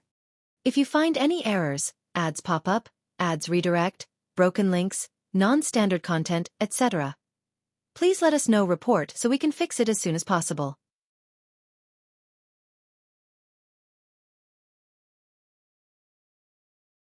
Chapter 9:13. Inquiring. There were 3 women sitting in the carriage. The young woman who had spoken just now had already poked half her head out of the window. She looked at the village path in front of her excitedly and asked curiously and confusedly, "Why does she live in such a place?" Sitting opposite her was Nie Shuang. She pulled her back to prevent her from falling out of the car window. Bao Lingyue, you have to be careful. This road is not smooth and it's different from the prefectural city. If you fall out, you might end up with a mouthful of cow dung. It was so disgusting. Bao Lingyue spat twice and turned her head to ask, "Aren't you curious about what kind of village Miss Gu is in?" "I'm curious, but I'm not in a hurry. After Sister Yundong's coming-of-age ceremony, I'll get her to show me around the village. It's better than you looking around aimlessly. What can you tell?" "You're getting better at bragging. Didn't you say that your sister Yundong is very busy every day? How could she have the time to bring you around the village?" Nie Shuang snorted softly and was a little proud. "Who asked me to be Sister Yundong's good friend? You don't understand. She treats her friends with sincerity." Bao Lingyue rolled her eyes inelegantly. Madame Dai, who was sitting in the middle, shook her head and laughed. "All right, stop bickering. We still don't know where Yundong's house is. Let's ask our fellow villagers first." "I'll ask." Bao Lingyue immediately lifted the curtain and her gaze swept across the area outside. Finally, her gaze fell on a simple-looking woman. She waved her hand and called out warmly, "Auntie, can I ask you something?" Jean Yuexiang saw 2 carriages entering the village and was curious to see if they were here to look for the Gu family again. In the end, they did not expect the carriage to not go to the Gu family. They were instantly happy. Hearing her call, she quickly raised her head and said with a smile, "Miss, you're from the city, right? Io, looking at your aura, you're obviously a young lady from a rich family. This is a true daughter of a wealthy family. You're much better than those pretentious people." Bao Lingyue? She just wanted to ask a question, but she was suddenly flattered. This made her panic. What should she do? Bao Lingyue had always been a friendly person, but in front of Jean Yuexiang, it seemed that she could not get familiar with her. Nie Shuang leaned over and asked with a smile, "Aunt, we want to know how to get to the Gu residence, or Gu Yundong's place?" Jean Yuexiang's face darkened when she heard Gu Yundong's name. She snorted and turned to leave. They were actually here to look for Gu Yundong again. They were just lost. What kind of luck did that brat have? Most of the carriages coming and going in the village were here to look for her. Were these rich families blind? Nie Shuang and Bao Lingyue looked at each other. What was going on? Did they say something they shouldn't have?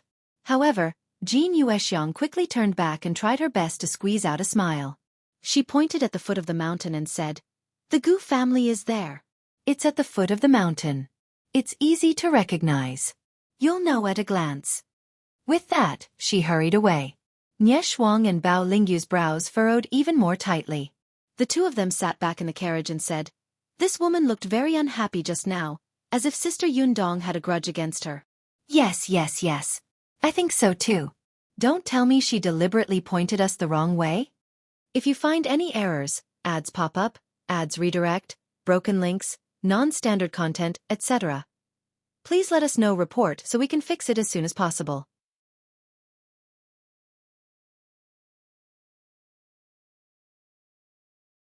Chapter 9:14.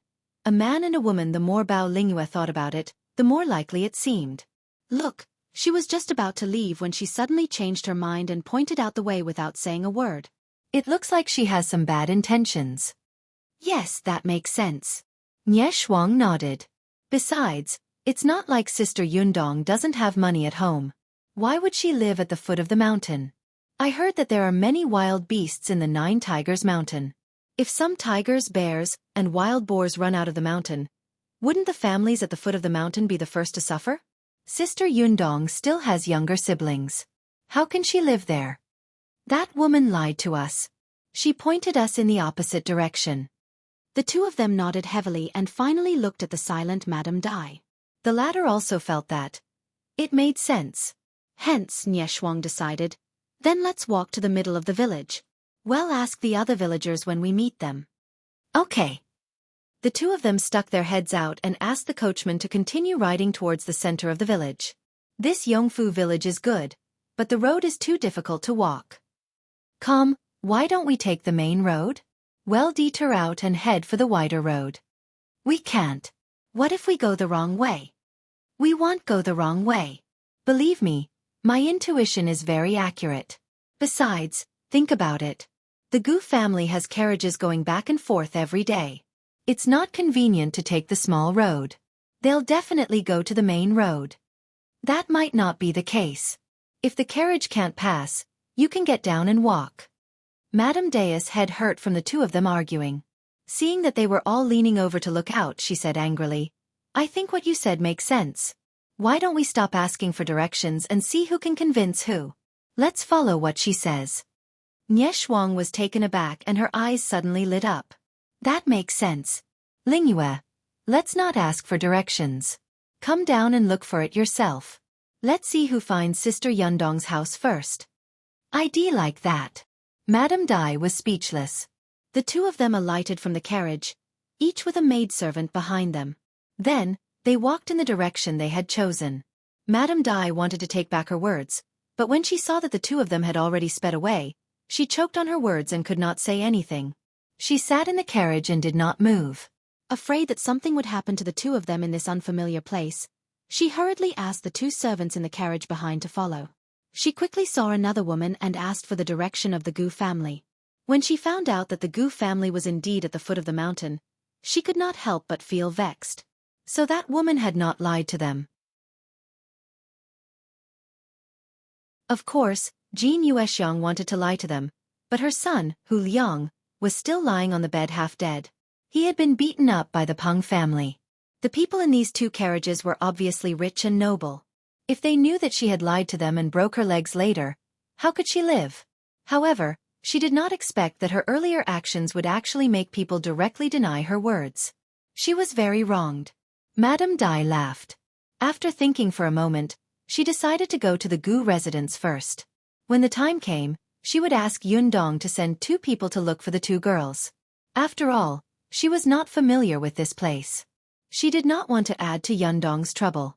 At this moment, Nieshuang and Bao Lingyue were using different methods to reach the same destination. Although they had taken 2 different paths, in the end, they both stopped at the entrance of the same house. However, there was a man and a woman standing at the door of this house. From the looks of it, they seemed to be husband and wife. They were even holding gift boxes. Nieshuang and Bao Lingyue looked at each other. This was the Gu family's house, so it was definitely not wrong. The 2 of them were also here to congratulate Gu Yundong on her coming-of-age ceremony, right? If you find any errors, ads pop up, ads redirect, broken links, non-standard content, etc., please let us know. Report so we can fix it as soon as possible.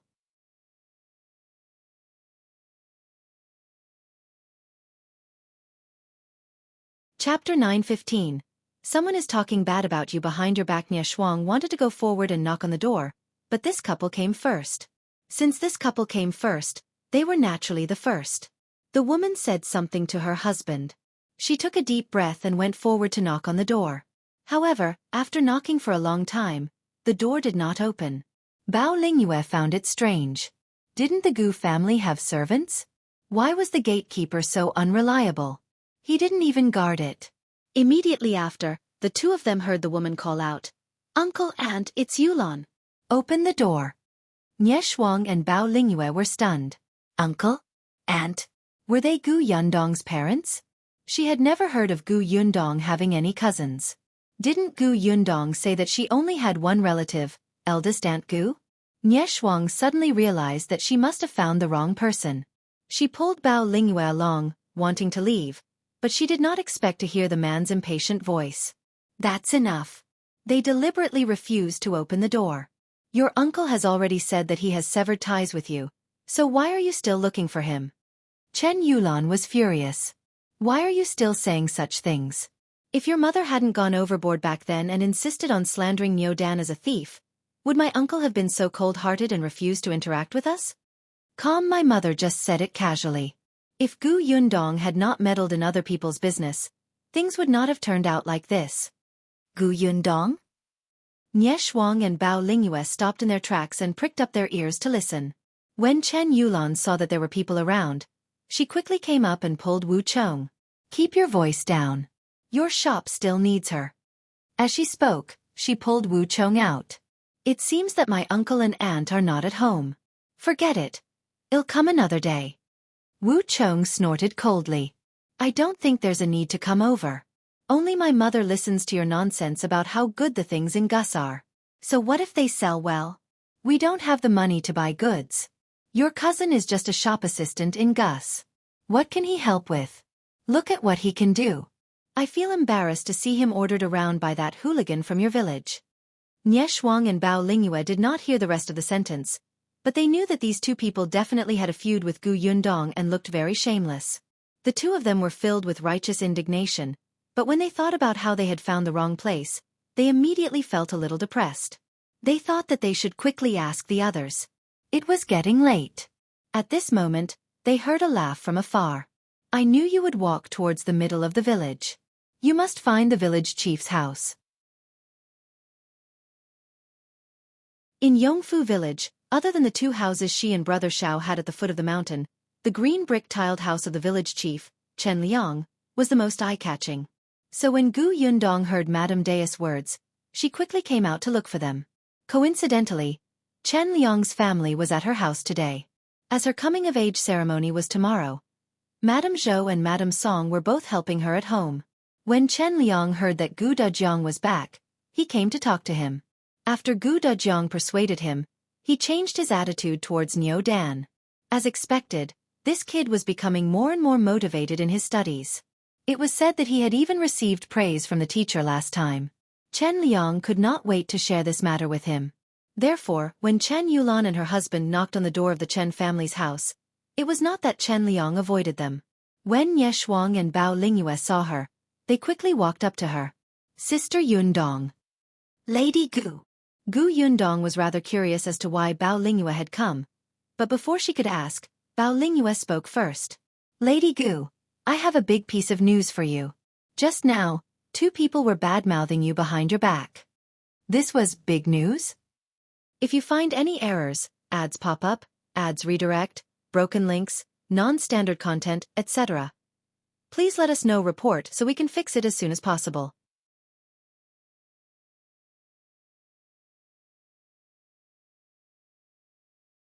Chapter 9:16. You don't understand. Gu Yundong readily agreed. Who's bad-mouthing me?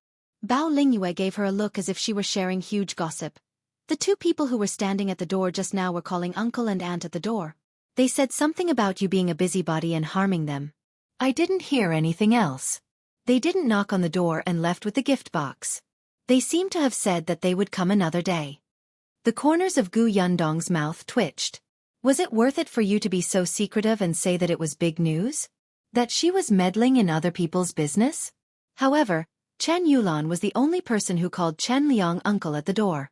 Didn't Chen Liang cut ties with her? Why did she come looking for him? However, it was obvious that with the nature of the Wu family and Chen Yulan, they definitely had something to ask of Chen Liang. This was really interesting. They had caused Niu Dan to be wrongly accused and expelled from school. He had been pointed at as a thief and his reputation had almost been ruined. Now, they still had the cheek to come to his door. Nie Shuang quickly said, Sister Yundong, will they find trouble with you?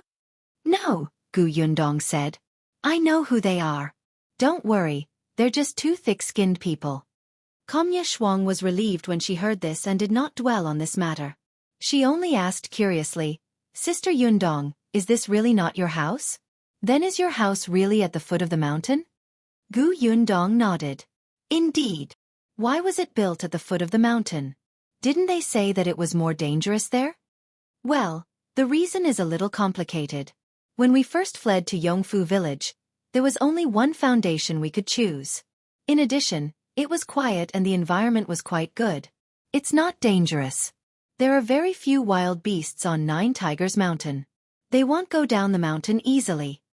Even if they went down the mountain, her house was much sturdier and safer than the other houses in the village. Bao Lingyue suddenly turned to look at her in surprise. Yundong, did you flee here? This lady was indeed very friendly. She had changed from Miss Gu to Yundong. Nie Shuang was unhappy when she heard that. Why are you so surprised? Could it be that you looked down on Sister Yundong because she fled here? Of course not. Bao Lingyue quickly shook her head. I'm just shocked. Fleeing to Yongfu village from the famine. Wasn't that just last year? It's only been a little more than a year and he already has a workshop and a huge new tea pavilion. Isn't that too amazing? Nie Shuang was very proud. Of course. This is my sister Yundong. Gu Yundong was modest. I was lucky. Come on, praise me again. Don't stand on ceremony. The three of them arrived at the foot of the mountain as they spoke. Looking at the two identical green brick houses, Nie Shuang and Bao Lingyu's mouths were agape. It turned out that the woman had not lied to them. As long as they reached the foot of the mountain, they would be able to recognize Gu Yundong's house at a glance. This house was big and beautiful. It was much better than the previous house. Gu Yundong did not understand their expressions. Although this house is very beautiful, it's not to that extent, right? The Nie family's and Bao family's houses are bigger than both houses. There are carved trees, painted buildings, fake mountains, and lotus ponds. They're much better than this. You don't understand. You don't understand. The two of them shook their heads in unison. The main reason was that this house was in the village and was surrounded by low mud houses. Suddenly, two identical houses stood in front of them. The visual shock was completely different. Moreover, this house looked different from ordinary green brick houses. It looked energetic. If you find any errors, ads pop up, ads redirect, broken links, non-standard content, etc., please let us know report so we can fix it as soon as possible.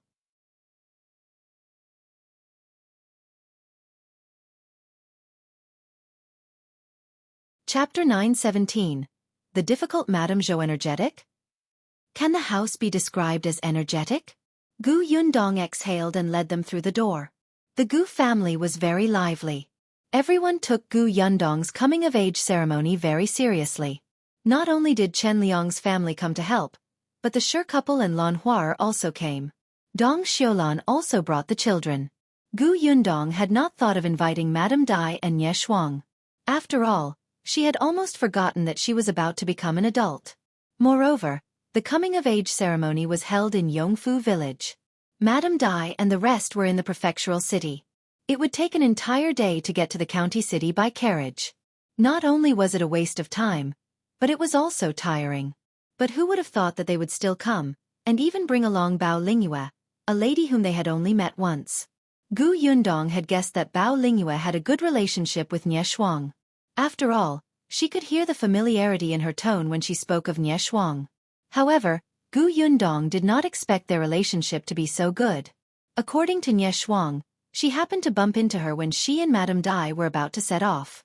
When she heard that they were coming to Yongfu village, she got into the carriage without a word and sent someone home to tell them that she was playing with Nie Shuang.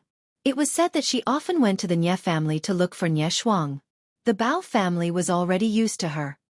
But of course, Gu Yundong was happy that they could come. She warmly welcomed them. Madame Dai arrived at the Gu house first and only had time to tell Gu Yundong about Nie Shuang and Bao Lingyue. Gu Yundong let Aunt Ke lead her into the house to rest while she went out to look for them. Now that the three of them had arrived, Gu Yundong introduced them to others. She did not mention Madame Dai's identity, and only introduced the three of them as seniors and friends from the prefectural city. Nie Shuang immediately hugged her arm and added, "We're especially close friends." Although Chen Liang and the others did not know who they were, they could tell that the three of them were young ladies and madams of wealthy families. Their statuses in the prefecture capital were probably not low. Especially Madame Dai. Chen Liang had seen the county magistrate's wife from afar in the county city before, but this Madame Dai looked even more imposing than the county magistrate's wife. He was a little restrained for a moment, and the others were even more so. Hence, after dinner, Mrs. Zhou secretly came to look for Gu Yundong. She was a little embarrassed to say that she would no longer be the main guest. Gu Yundong was stunned. Women's coming-of-age ceremony was usually attended by the witness, the host, the main guest, the director, the praiser, and so on.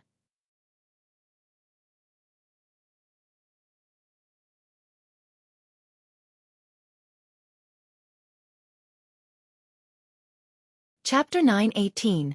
Qin Wenzheng's name is familiar furthermore. Chen Liang even told her, I guess this Madame Dai might be the wife of an official. I was talking to Dajiang just now. When Dajiang saw Madame Dai enter, his expression changed. It was as if he respected her very much. The wife of an official? Madame Zhou felt terrible. She was the village chief's wife and could be considered an official's wife in the village. However, how could an official's wife like her, who wasn't even proper, compare to the official's wife from the prefectural city? Her legs went weak. She would definitely not be able to speak tomorrow. She would definitely lose face. Not only would she lose face for Gu Yundong, but she would also lose face for the village chief, Chen Liang. At the thought of this, Madame Zhou could not calm down at all. The pressure was inexplicably great. Gu Yundong did not know whether to laugh or cry. What should she do? How could she change the main guest just like that? This had been confirmed long ago and everyone knew about it. Combat facing Madame Zhou's pitiful gaze, Gu Yundong was momentarily speechless. Aunt Ke heard the commotion and thought that nothing should happen during the coming-of-age ceremony tomorrow. Otherwise, it would not be good for Gu Yundong. Hence, she agreed. Gu Yundong tried to persuade her a few times. Seeing that Madame Zhou was about to shake off her head, she could only agree. Then, she went to look for Madame Dai. The latter understood the whole story and was so surprised that she could not close her mouth. Well, was she that imposing? Didn't Yundong hide her identity? How could she have known that Chen Liang would make such a guess after seeing her? Unfortunately, he had even told Madame Zhou. However, Madame Dai had been the main guest a few times. She was not unfamiliar with this kind of thing, so there was naturally no problem, and she agreed. However, Madame Dai still felt that she should tell her that she had snatched the original job of Madame Zhou. When Madame Zhou saw that Madame Dai had personally come to apologize, she was immediately flattered. It's not Madame's problem. I'm just too nervous. I'm a countrywoman who has never seen the world, really. Then, she turned around and pinched Chen Liang fiercely. It's all your fault. Tell me what kind of official's wife she is. I'm so nervous. I saw that Madame Dai was approachable and easy to get along with. She even specially came over to comfort me. She doesn't look like an official's wife at all. You're really a jinx. My main guest role is gone. Chen Liang was speechless. What did he do? However, although she said that, Madame Zhou only blamed Chen Liang. If she was really asked to continue being the main guest, she would not agree. Fortunately, other than Madame Zhou, nothing happened to Dong Xiulan and Lan Huaer. Although Nie Shuang really wanted to be the praiser, she was too embarrassed to snatch it since the candidate had already been confirmed. The next day was Gu Yundong's coming-of-age ceremony. Xiao Qingyuan was the happiest among them. His girlfriend was coming of age and was one step closer to their marriage. He looked at the hairpin on the tray and felt even more satisfied. He had chosen this hairpin. Contrary to Xiao Qingyuan, Gu Dajiang was the most reluctant one. His daughter had grown up and was one step away from him. Soon, she might be married. At the thought of this, he couldn't help but glare at Xiao Qingyuan. His girl had been stolen by this pig. He was so angry, but he still had to maintain a smile.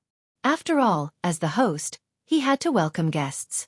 Early in the morning, many people came to the Gu family to watch the ceremony. Most of them were from the village and it was very lively. Nie Shuang and Bao Lingyue had learned a lot. So this was what the village's coming-of-age ceremony was like? Qin Wenzheng arrived at midnight and stepped into the door with his wife and daughter. Nie Shuang and Bao Lingyue, who were standing at the door, were stunned when they heard Qin Wenzheng's name. Why did this name sound a little familiar? If you find any errors, ads pop up, ads redirect, broken links, non-standard content, etc., please let us know report so we can fix it as soon as possible.